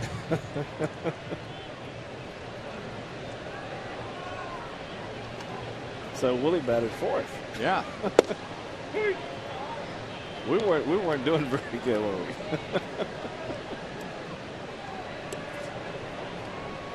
He is not a number 4 hitter. No. There's no knock on Willie. Not at He's all. not a number 4 hitter. Driven to deep center field, and look at the range. Chris Young runs it down on the warning track, and Kennedy gets a good play behind him.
Here's tonight's Honda highlights. It was the Royals scoring first with runners at first and third and nobody out in the third. Eric Hosmer grounded into a double play. Chris Getz scored.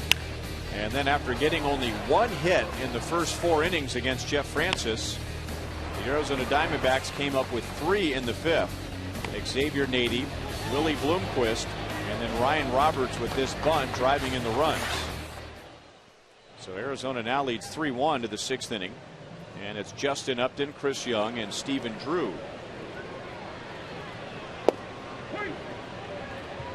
Upton singled in the first inning, flied out in the 4th. And that single for Upton in the first was the only runner, period, for Arizona in the first 4 innings. Same thing as last night. Arizona only had 1 runner in the first 4 innings and ended up winning the game 7-2. It's almost like they take those first 3 innings to kind of figure out a pitching pattern, and then they go to work on trying to make the adjustments as hitters that they need to make.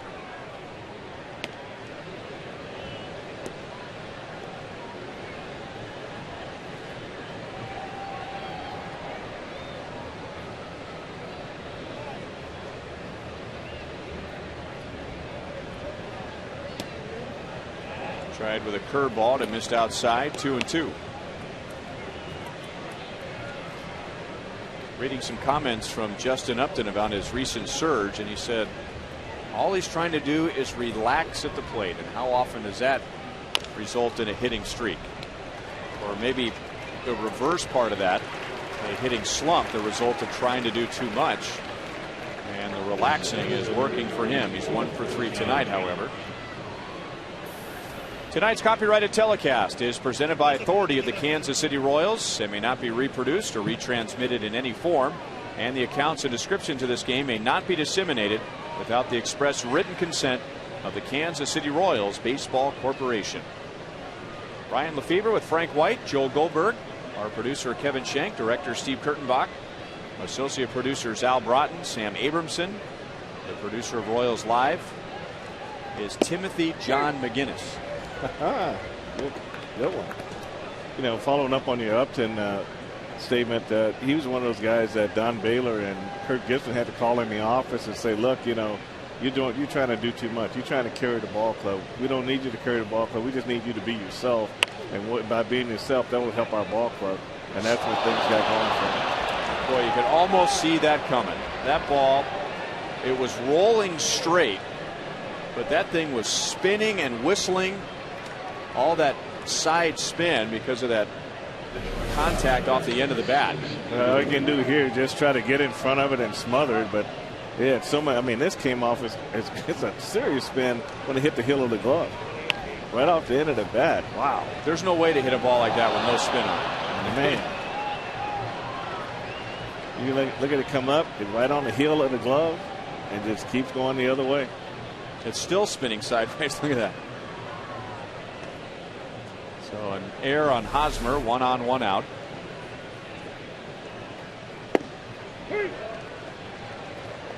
Stephen Drew has singled and flied out to center field. And now the Royals go to work in the bullpen. Jeff Francis has thrown 92 pitches.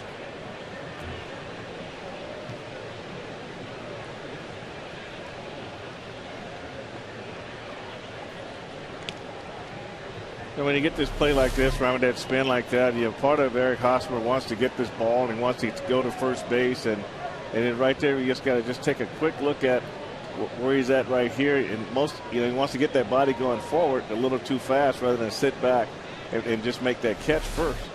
And you can see how when the ball went off his glove, his body fell forward, and that's where you get that from. A high throw to Escobar, but he turns it, and the Royals finally get a double play. 3-1 Arizona.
To go to a Sonic Slam inning, and our contestant tonight is Diane Page from Raytown, Missouri.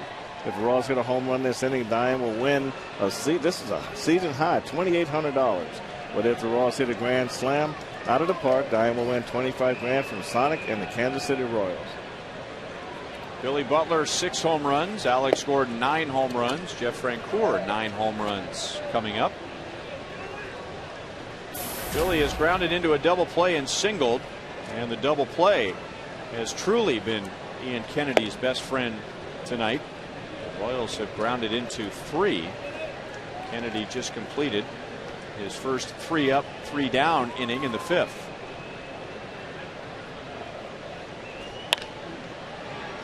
Backhanded by Roberts, and the long throw is in plenty of time, 1 away.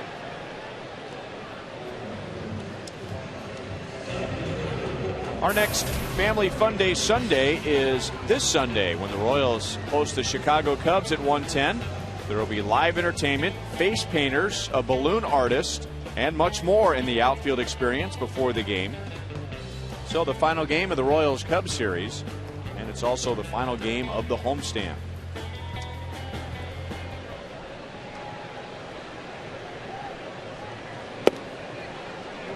Ball 1 to Alex Gordon. He walked in the second inning, struck out in the third, batting 4th for the first time this year. 1-1. Alex said before the game that it's really not going to change his approach at all, going from leadoff to 4th, with the exception of he didn't expect to take as many pitches as he did leading off. Well, he did look very relaxed in that leadoff spot, and when he took pitches just like he took right there, I mean, they just made no effort. He's seeing the ball very well, and when you take a pitch like that, it just shows you that he's seeing the ball right out of the pitcher's hand.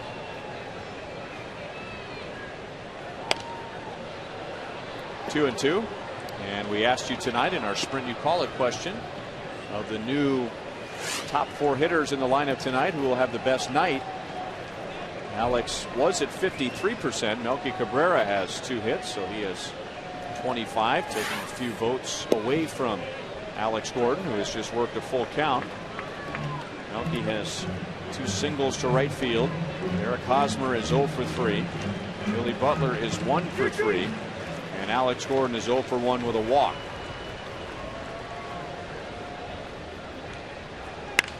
And that's drilled to right center field. And that's going to roll all the way up against the screen.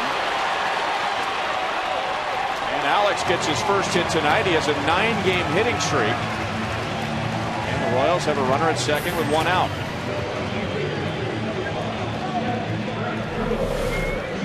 This is where you hit a changeup, Ryan. It stays up out over the plate, and he does a good job of squaring it up and just driving this ball. And see that top hand stays underneath all the way through that swing, then the roll over after. That's getting through the ball right there, and that's what makes the ball travel. And he did a great job driving this ball into right center field for a double. 22 doubles, is now tied for 3rd in the American League. Good fastball thrown by Jeff Francoeur, 0-1. A line out to short and a walk tonight for Francoeur. Yeah, Jeff had a walk last night, like you said, and a walk tonight, and he was 0 for 3, and he's having a pretty tough time right now. 4 for 32 on the road trip. His swing just looked a little bit long right now. He's just sort of wrapping that bat around behind his neck, and it's taking it a long time to get back to the strike zone. If he can shorten that up, like he was early in the year, his hands get a little quicker. And you can see the head of the bat, how you can see it all the way back behind the head there. And so you see how far how long it takes for that bat to get back to the strike zone. Just a long swing, and the ball beats you right there. So just got to shorten that up just a little bit. Referred to at times as wrapping. Yes. With a W. Yeah, a good sign. A lot of guys would be able to tell because they get back there and they can feel the bat hit the back of their helmet. And that was usually a sign, I need to shorten this up a little bit. But right now he's just into that mode. He just got to work himself out of it. Grounded to short. Alex goes back to second. And Francoeur is the second out of the inning. 16 down to 8. The 8 greatest moments in Major League Baseball All-Star Game history are going head-to-head to determine which is the most memorable of all time. Go to MLB.com/moments and vote now for your favorite midsummer classic. And tune into the 2011 All-Star Game here on Fox at 7 p.m. July 12th to find out who won.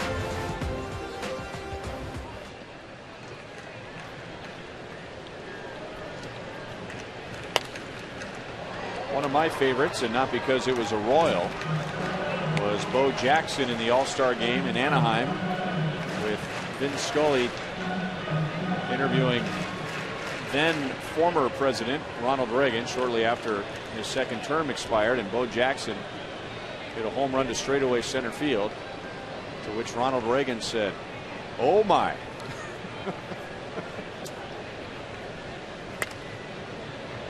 Off the fist, and Roberts runs to the dugout suite. There's a nice catch by a fan who brought his glove. Oh my, just another way of saying that ball went a long way. That was the family version of what the president was thinking to himself when Bo hit that ball way up into the bleachers in straightaway center field.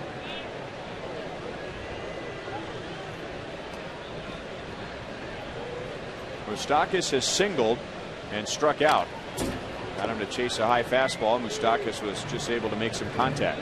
You can see right there, that's the game plan, is to go up. He actually stood up, and so this is where Moose has got to really think down on fastballs. Just try to get it down around the belt and give himself a chance. But as long as he chases that pitch up there, they're going to continue to try to go up there. And they just change the eye level, go down, the loaded swing, go right back up there again. So that's where the adjustment has to be made. Grounded, knocked down by Nady at first. No play, but Nady did save a run. Watching the catcher Montero, Frank, after going up on Moustakas, before the pitch was thrown, he was pushing his glove down to the dirt, emphasizing to Kennedy, get this ball down, and he didn't get it down enough. Look at where his glove is, tapping the dirt. You're right, 0-2. You don't want that ball hittable. And this ball stayed up, and you can tell where Moose likes it. When he hits the ball down, that ball really jumped off his bat. And it bought a lot of top spin, and Nady couldn't hold on to it going to his left down the line. But that's what they say, when you miss your spots, sometimes you lose. And I think that Montero knew exactly what he wanted to do. And Alex running hard, and third base coach Eddie Rodriguez holds him up. So the Royals have out-hit Arizona 8-5, but trail by 2. And now Brian Pena, who is grounded into one of the 3 double plays, and he is singled to give him a 7-game hitting streak. They are working now in the Arizona bullpen as Kennedy, who's given up just 1 run, has thrown now 107 pitches. So his biggest enemy at the moment is his pitch count.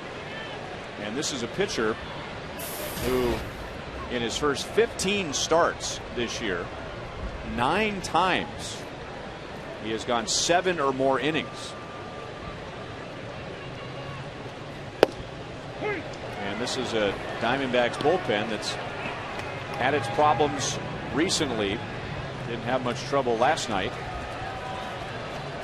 In fact, 2 scoreless innings, and had a terrible time last year. So into the bullpen tonight, the earlier the better.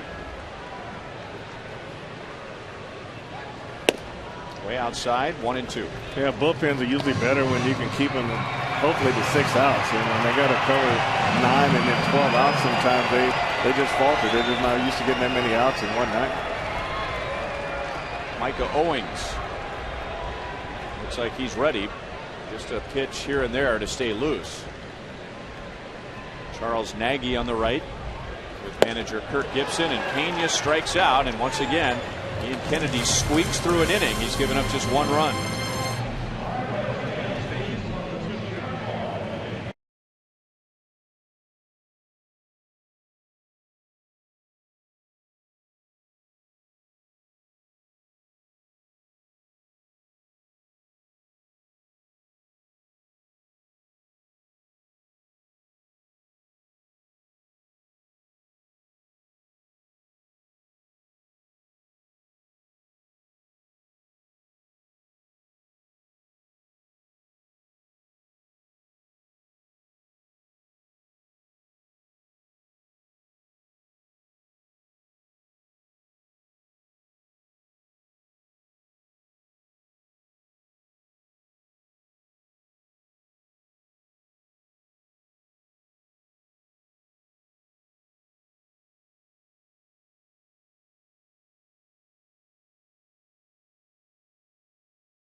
And we remind you that Pepsi Max is the official soft drink of the Royals and the Fox Sports Kansas City broadcast booth. You'll never sacrifice taste for 0 calories again with Pepsi Max. New look, same great taste, and 0 calories. Pepsi Max, 0 calories, maximum Pepsi taste.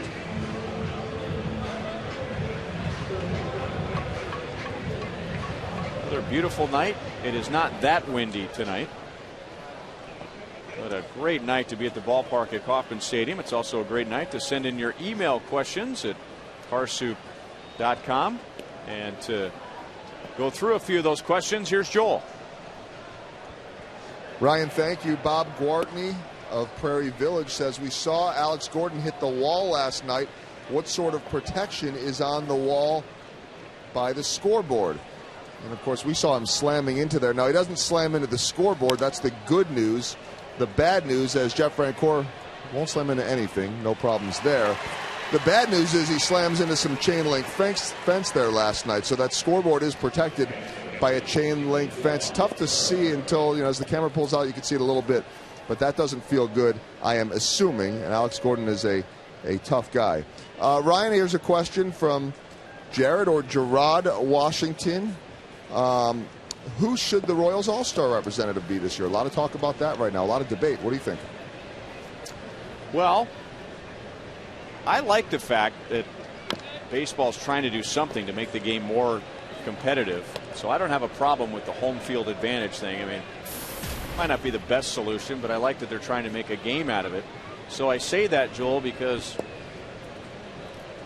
I don't know who Ron Washington is going to pick, but with his team in contention and they lead the West by 2 games, he might just go with the guy that he thinks is going to help him win the game as opposed to whatever is going to be the best story for the Royals. So if I'm Ron Washington, I might want Joaquin Soria as a reliever late in the game. I might want Alcides Escobar as a late inning defensive replacement.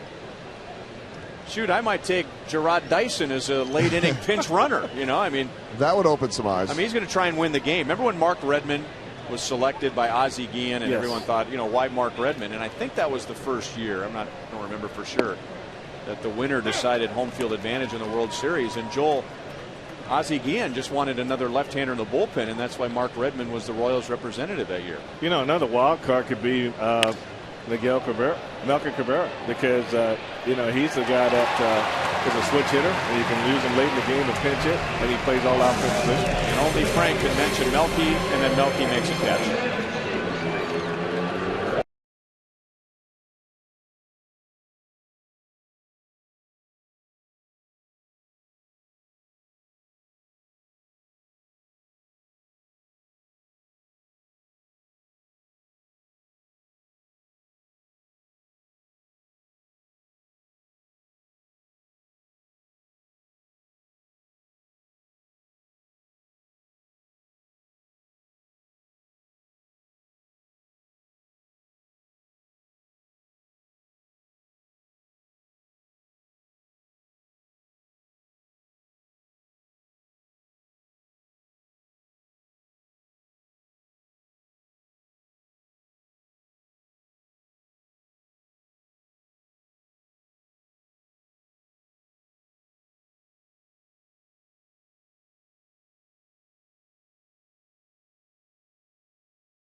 Inning stretch at Kauffman Stadium.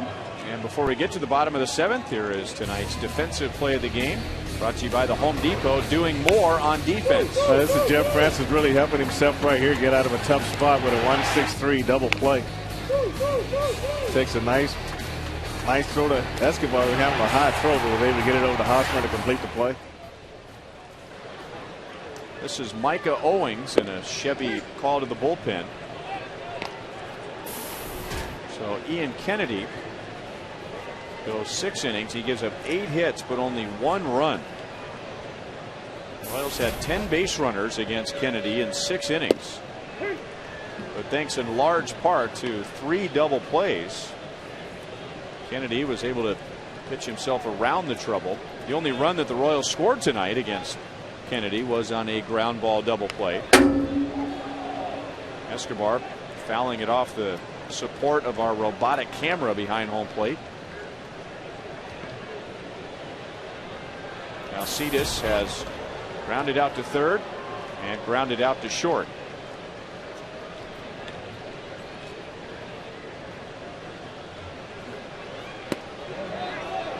No swing. Corey Blazer is the umpire at first base. Escobar gets and Cabrera in the 7th.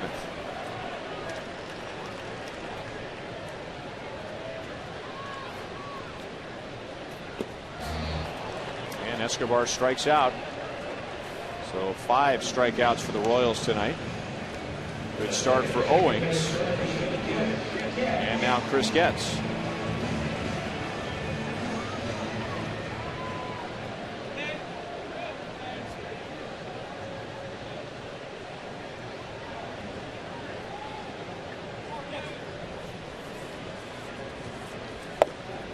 And a strike on Chris Getz.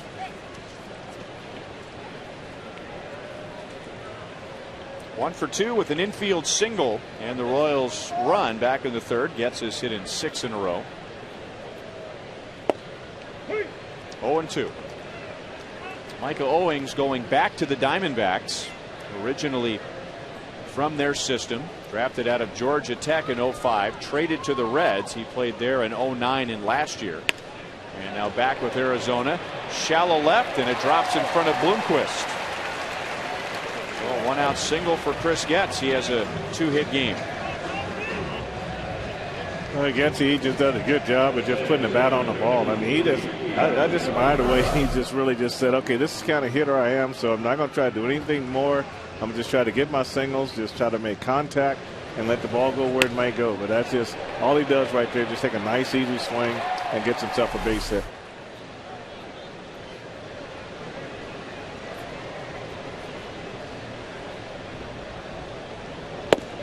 Moving to the leadoff spot has helped Melky Cabrera tonight with 2 hits. He is 2 out of 3. He has 86 hits, which leads the Royals.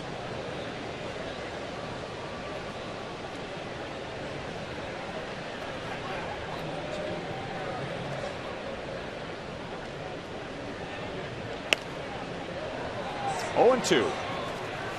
Remember, you can stay connected to the Royals on Twitter by following @Royals. For breaking news, instant game discussion, and special discounts, there's no better place. Follow @Royals today. Tonight.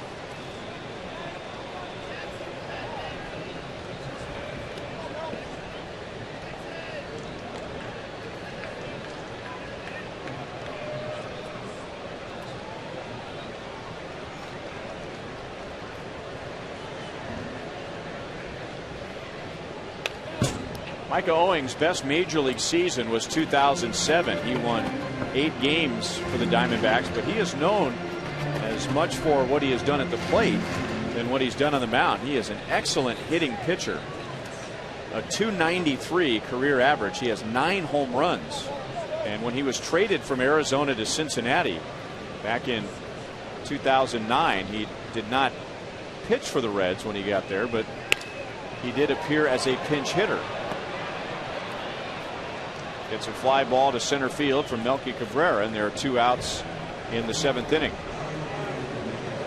He also had 2 game-winning hits as a pinch hitter after that trade from Arizona to Cincinnati. He has won the Silver Slugger Award for the best hitting pitcher. He won that his rookie year when his slugging percentage was .683. Wow. For a pitcher.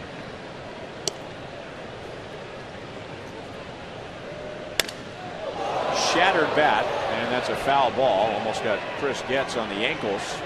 He was pretty fortunate right there that that bat didn't get him. I mean, that just gives you an idea of how those maple bats, when they shatter, they go a long way. And you see this swing here by Hosmer's ball's inside, but you see how long that swing gets, and it gets it up around the hands, and you just see he has nothing left but a knife in his hand. And now look at this. He's full air.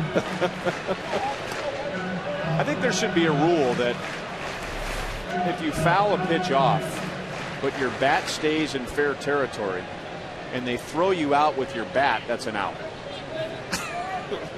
Now, what in the process? Just a quirky little rule. What if they throw the bat toy first and hit you coming down the line? You're safe. You're safely if you're out. still conscious, you're safe. See, I think that's.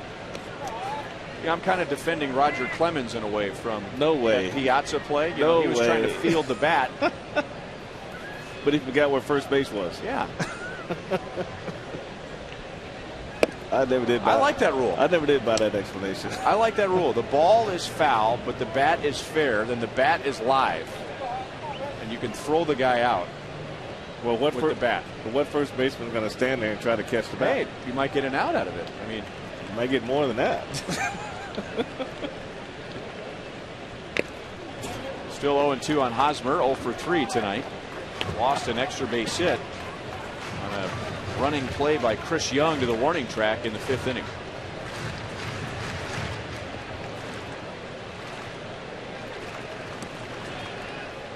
Well, take a look at the approach they use on this 0-2 pitch. They try to get Moose to get this ball down on the ground, but we'll see what they do with Hosmer here. A lot of times they want to go up with 2 strikes. And they do. Owings does. 1 ball, 2 strikes.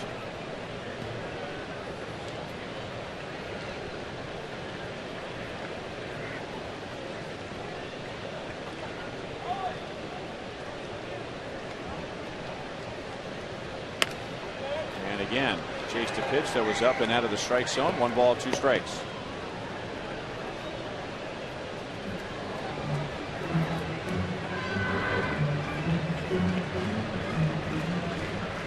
Like Aaron Crow out in the Royals bullpen alongside Greg Holland getting ready for the top of the 8th inning.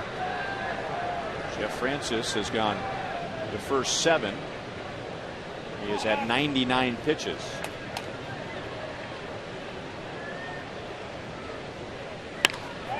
Drilled to right center field. Here comes Getz. Around third base, he will score. Hosmer hoping for a triple. It is a 1-run game as Hosmer drives in his 23rd.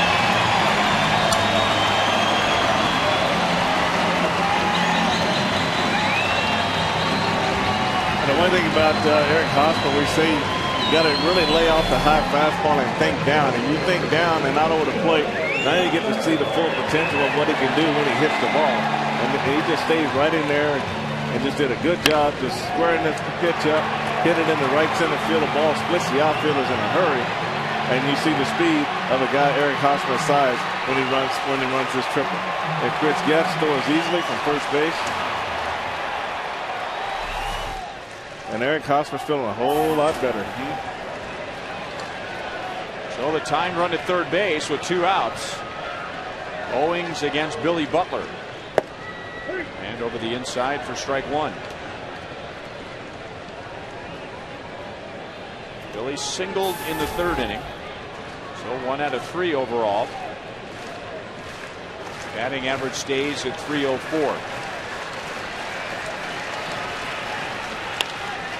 Into right field. And playable for Upton. So the Royals get 1 run in the 7th inning, and it's a 1-run game to the 8th.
Make it a one-run game to the 8th inning, and we'll go around the major leagues. Brought to you by Panera. The Braves sweep the Angels, winning 5-1. San Diego, in 8 innings, beats Boston, who had a 1-game lead over New York. Milwaukee, half-game lead over St. Louis. They fall today. It was the Yankees over the Reds. That was game 1 of a doubleheader. And then Cincinnati comes back in game 2. Pittsburgh beating Baltimore. The Tigers beat the Dodgers. Tigers were a game back, and Cleveland won, so they remain a game back. Washington over Seattle. Los Angeles and Florida tied in the 10th. Oakland's won 6 in a row. They trail the Mets. Texas is at home against Houston as Aaron Crow comes on in a Chevy call to the bullpen. You'll get Willie Bloomquist, Ryan Roberts, and Kelly Johnson in the 8th. Later tonight, it'll be San Francisco hosting Minnesota. Minnesota winning last night. Arizona winning here last night. So the Diamondbacks leading the West by a half game. 1-1 on Bloomquist.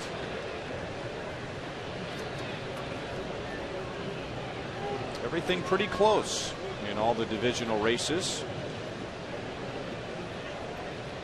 Philadelphia had a 4.5 game lead over Atlanta in the National League East. That's the largest lead in any division. Everything else 2 games or less. Bloomquist has an RBI single and a line out to center field. That's a nice comeback the Twins have made to get 6.5 back. Moustakas clogs the hole, throws high. Hosmer kept his foot on the bag, 1 away. Let's go to Joe Goldberg in our carsoup.com email the booth night. All right, got a couple of umpire-related questions, and we're lucky because Steve Palermo, umpire supervisor, is usually here. He is tonight. Annette Lang, Solomon, Kansas, wants to know how are the MLB umpire schedules set up and by whom. They are set up by Major League Baseball, and Steve tells me set up for almost the whole year in advance through about August. They fill in the rest a little bit later, and then you see guys like a Corey Blazer here tonight, a minor league call-up. Those Major League umpires do have vacation time that they get, and so that's why you see some of those younger guys or those minor league guys coming up. Also, do the umpires use the Fox tracks or any similar ball strike program for self-critique? That's from Kevin Blunt, Bedford, Iowa. It used to be QuesTech, guys. There's Corey Blazer. It is now called ZE Zone Evaluation, is what Steve tells me. And this question for Frank from Dan Friend in Independence. Frank, did you ever change your position in the batter's box depending on what you were trying to do? All the time. Sometimes I change pitch by pitch, and if those days where you don't feel comfortable, if you got a guy that's not throwing very hard, you move up. If a guy's throwing hard, you move back. If we get crowded inside and you're having trouble recognizing that pitch as an inside is a ball, then you move off the plate a little bit more and try to help yourself out there. But you find some guys like George Brett who could hit the same way all the time. But I just wasn't one of those guys. I was searching every night. The other question that Joel, we asked. did you ever change your position in the batter's box? Well, I was a very poor left-handed swinging first baseman wanting to be Pete Rose. So got down in that crouch and tried to do the best I could and ran hard to first. That's it. That's all you can do, Joel. All you can do is the best that you can. That's right. And when Frank White is pitching to me, down and in. I know just where to throw it, Joel. What did Willie say? One zone, one area, Joel. Good inning for Aaron Crow. A ground out, now a strikeout, 2 down. Go ahead, Joel. No, I just to expand on the question you guys were asking, or that I was asking you before in the previous inning about the All-Star representative. And Ryan, I think you're right. There's a good chance it could be Soria just because of the experience, and he's pitching well again. Aaron Crow's name has come up a little bit tougher for a rookie, and of course you got Alex Gordon and Billy Butler as well. I think if I'm Ron Washington, and it's not going to be a starter from the Royals, a voted-in starter, and I think I have a chance to go back to the World Series, I'm going to take the Royal that I think is going to help me win the game.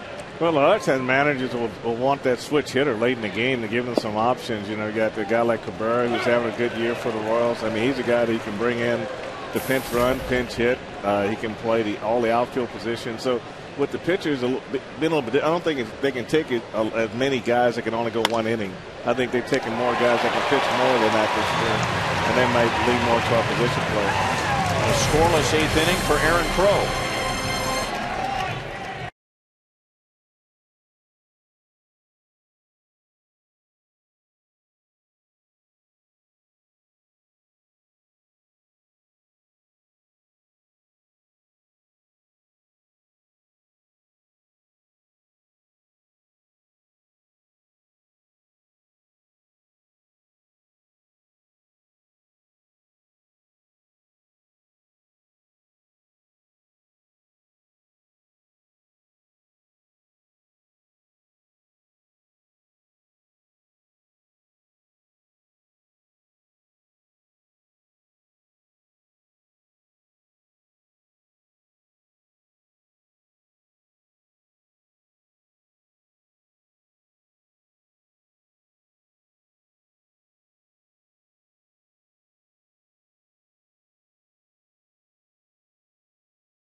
Stadium, where the Diamondbacks lead the Royals 3-2. After the game on Boulevard Royals Live, Jeff Montgomery and I will talk about the Royals' new batting order and review some of the results tonight. Still struggling for offense.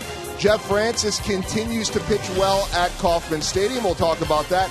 Hear from Ned Yost and the players and take your questions. You can text them in at 432-432 space keyword live. That and much more coming up on Boulevard Royals Live. Ryan?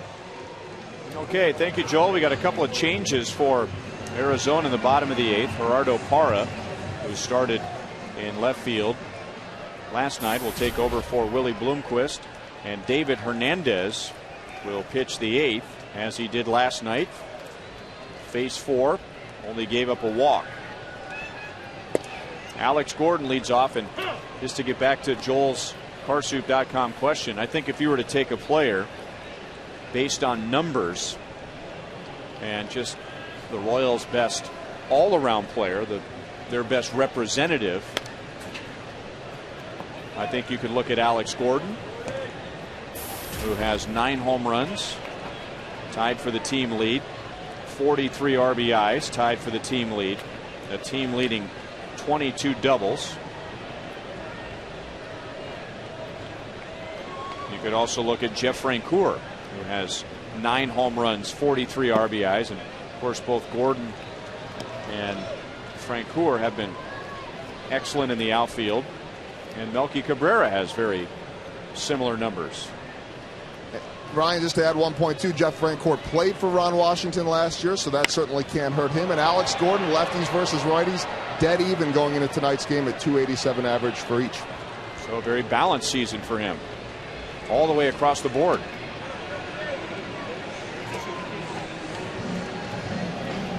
Remember, MLB.com's @BAT11 app for Android, BlackBerry, and Samsung Galaxy Tab is live baseball. Follow the Royals wherever you are with game day pitch-by-pitch tracking, plus get box scores, stats, breaking news, video highlights, and game day audio. Just text @BAT to 31826.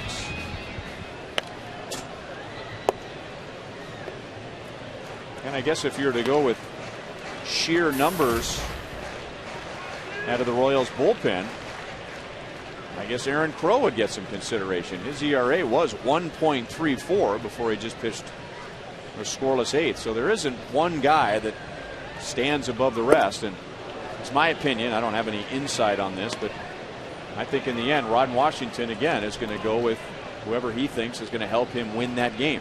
I would if I was managing. Plus, you got to find out who's going to take from his own ball club first, and that'll, you get the fan votes, and manager's going to take as many of his players as he can if he feels that are qualified to be in the All-Star game. Aaron Crow's updated ERA is 1.30.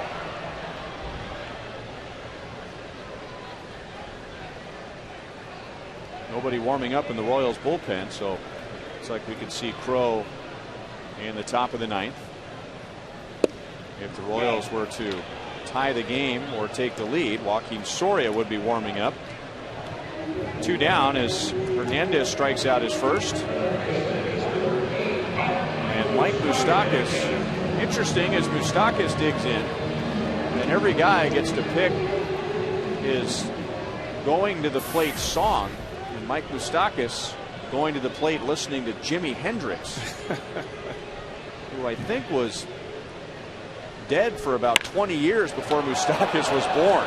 And he hit a rocket to Nady at first base for an out. So we go to the 9th in a 1-run game.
Crow had a quick 8th inning, 3 up, 3 down, and we'll call him tonight's Miller Lite Taste Greatness moment. Aaron Crow continues to throw well, and he comes in and pitches very aggressively. Ryan, he's able to get him a 5-3 out to Moustakas at third base there, and then he comes back with a big strikeout.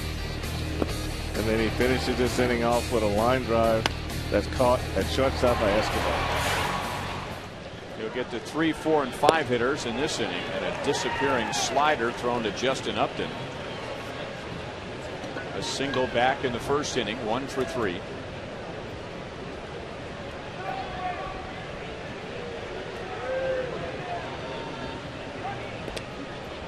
One ball, 1 strike.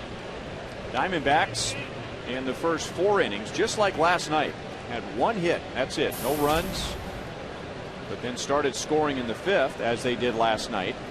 And as it turns out tonight, they got all 3 of their runs in the 5th inning against Jeff Francis, who ended up going 7 innings. It's a 2-hopper to Chris Getz. So Upton, who's been red hot, just 1 for 4 tonight with a harmless single. And Aaron Crow is retired all 4 he has faced. So Francis pitched what I guess old schoolers would consider a true quality start. I think you would fall into that category, that 3 earned runs or less in 6 innings isn't quite enough. That 3 earned runs or less over 7 innings is an entirely different matter. It really is. I think it really forces the starting pitcher to think long range and not just short term. And you really hate to see a guy come out of the game in the 5th inning, and even though the score is close, you hate to hear the first word out, well, I kept my team in the game. No, you probably put your team in jeopardy because your bullpen's got too many outs to cover, and normally in a close game you come out in the 5th inning, you don't win that ball game. And to be fair to the statistic, it's a quality start. I mean, it doesn't say anything more than that. It's not a good start. It's not a great start. It's not a terrible start. So it's a very vague way of describing it. I mean, it's just, you know, it's not high quality. It's not low quality. It's just quality start. Pretty Your thoughts? Well, you know my thoughts on it. I just think that I mean, you hit it on the head right there when you said, you know, what is quality? You know, quality start is 6 innings, 3 earned runs, but more than quality would be maybe 6 innings, 2 earned runs, or 1 earned run.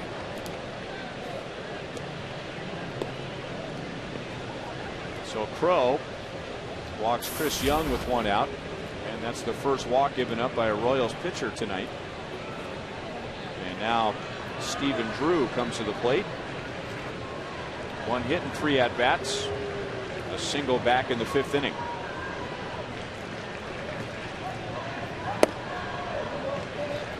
And now Brian Pena is going to go out and visit with Crow.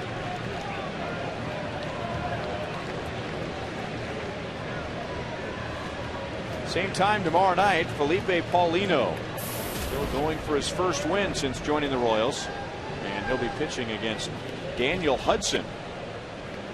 And really the top 2 guys for the Diamondbacks, the guys that really make this thing go in the starting rotation, would be Ian Kennedy and Daniel Hudson. 2 good trades for the Diamondbacks. And Daniel Hudson is coming off his first career complete game, and that came against Chicago, the team that traded him away. Out at first base. Great effort by Hosmer, diving to the bag in front of Chris Young.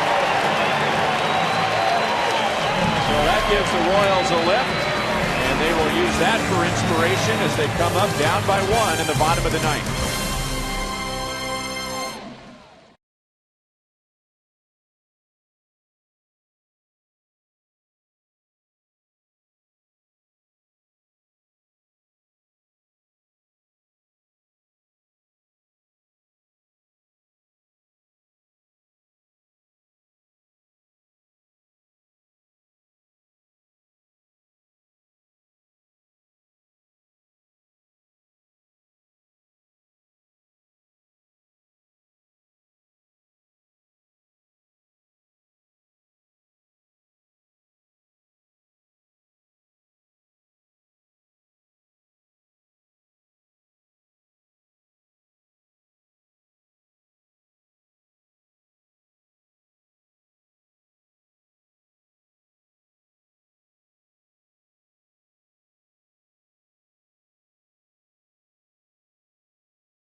in the 9th inning. Turned in tonight's Chevy play of the game. All right, this is one of them great plays that the first baseman makes a diving catch and then just goes headlong into first base. You got to get down and dirty with that base runner going back. And this is the outstanding instinctive heads-up play by Eric Hosmer. Great shot there, showing that Chris Young was clearly out. So Hosmer making this a 1-run game with a 2-out triple in the 7th inning. And now Royals will be going up against J.J. Putz. 18 saves, 3 blown saves, holding the National League to a .202 opponent's batting average.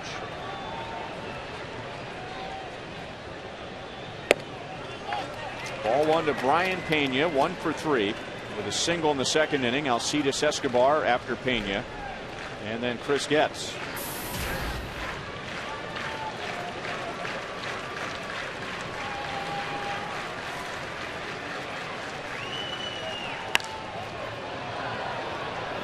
Up the left field line.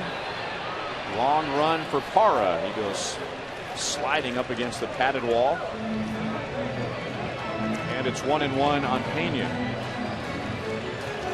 Told you last night that the Diamondbacks had a historically awful season in their bullpen last year. They only won 65 games as a team.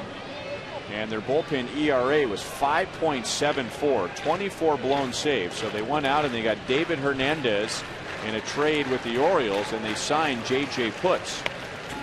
So that's helped establish some order in the bullpen, especially the back end. Well, we've seen Hernandez in the first 2 games pitch a scoreless 8th, and now Putz on for the save in the 9th.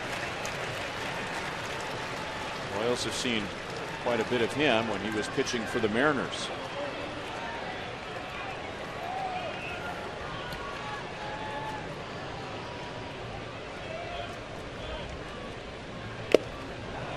Fastball strikes out Pena, 95 miles an hour, 1 down in the 9th inning. 7 strikeouts for Diamondbacks pitching tonight.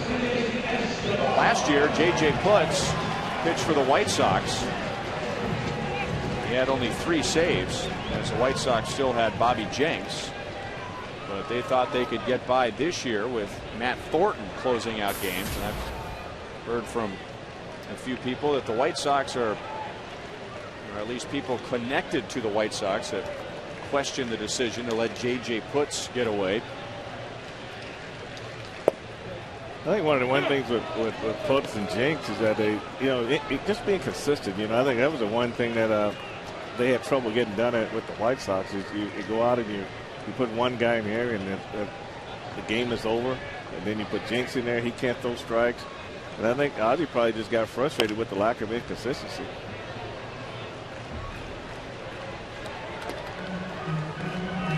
Mentioned the 3 saves. He had 7 wins out of the bullpen. And in 60 games, his ERA was under 3. So he had a good year. Spent a little bit of time on the disabled list with a right knee injury. He had surgery the year before on his elbow when he was pitching for the Mets, his only year in New York. Shallow right field. And it's Justin Upton. And the Royals are down to their last out.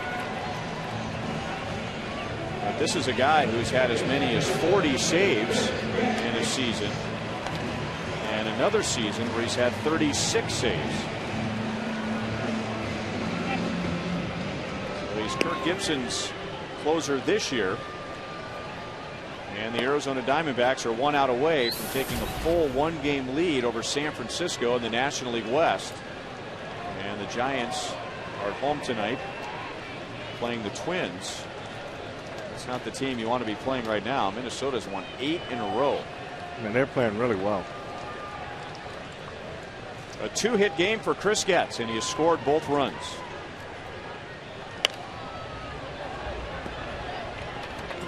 Only 1 career at bat against J.J. Putz, and he is 0 for 1. Ian Kennedy went 6 innings, gave up 1 run, 8 hits, had 3 double plays turned behind him. Micah Owings Gave up a run in the 7th. David Hernandez a scoreless 8th, and now Putz has gotten 2 outs in the 9th.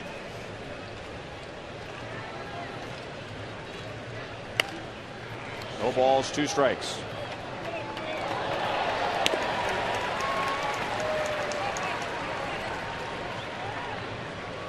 At the moment, Royals are .500 here at Kauffman Stadium, 21-21. Kirk Gibson's team has played very well on the road.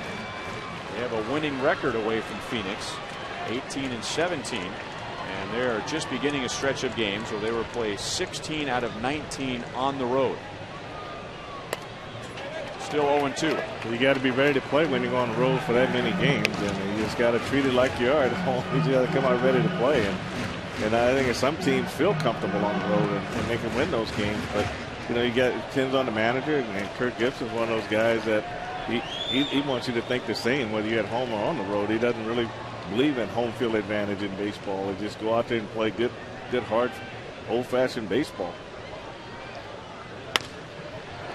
Up the middle, backhanded by Johnson, and not in time. Corey Glazer hesitated for a moment, thought about it. Getz has his 3rd hit, and the tying run is at first base. When a guy with speed hits a ball like this, running, not hit very hard, and you got to try to cut the distance down on it. You got to get rid of this ball quickly. And Chris Getz running down the line, I mean, he just really lets it go. Once his ball made contact, he's leaning forward. He just right into his stride and makes this play easily at first base. Should have been no hesitation on that call.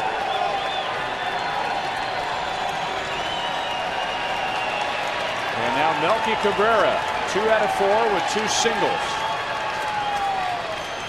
Getz is running, and the ball gets away from Montero, so now a single could tie the game.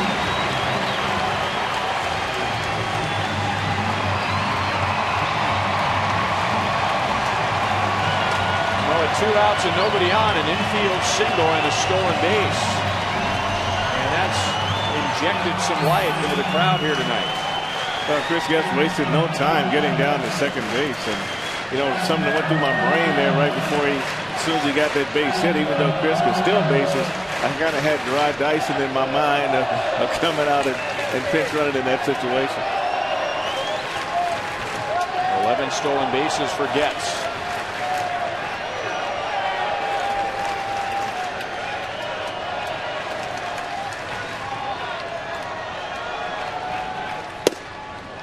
Inside. 2 balls and no strikes.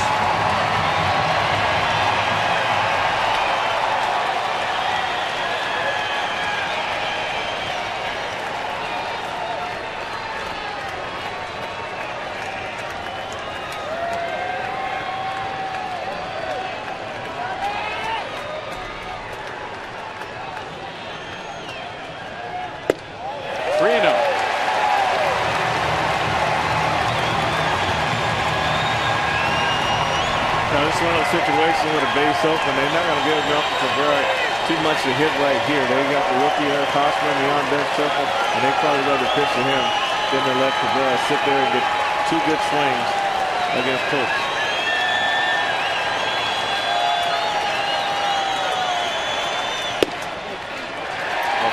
No.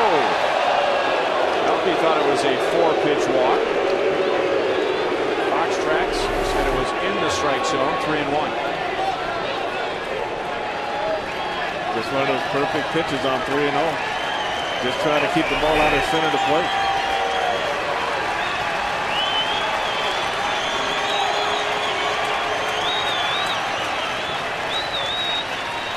Getz goes to third, and the throw is not in time. Wow!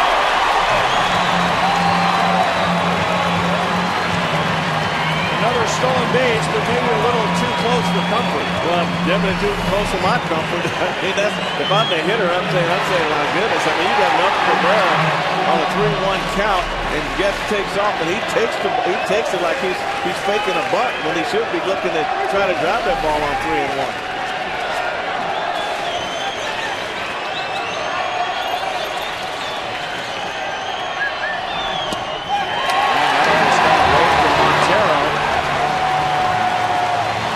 tying run at third. The winning run is at first. And now Putz will face Eric Hosmer for the first time. Coming off an RBI triple in the 7th inning. Well, he's just been waiting a long time for this base hit, and he got a pitch out over the plate and really got through it and drove it into the right center field. Then was off to the races, get scores, and now you see Hosmer slide into third with a triple. And really his last 2 at-bats, he's had excellent swings. He lined out to deep center field in the 5th. Chris Young running to the warning track to make the play. And then the triple in the 7th. He is 2 for 4, or 1 for 4 overall. Rod Dyson will run for Melky Cabrera at first base. This probably won't take much time right here. But Fultz throws a lot of high fastballs, so Eric's got to really work him down with the fastball. And there goes Dyson, and it is popped up.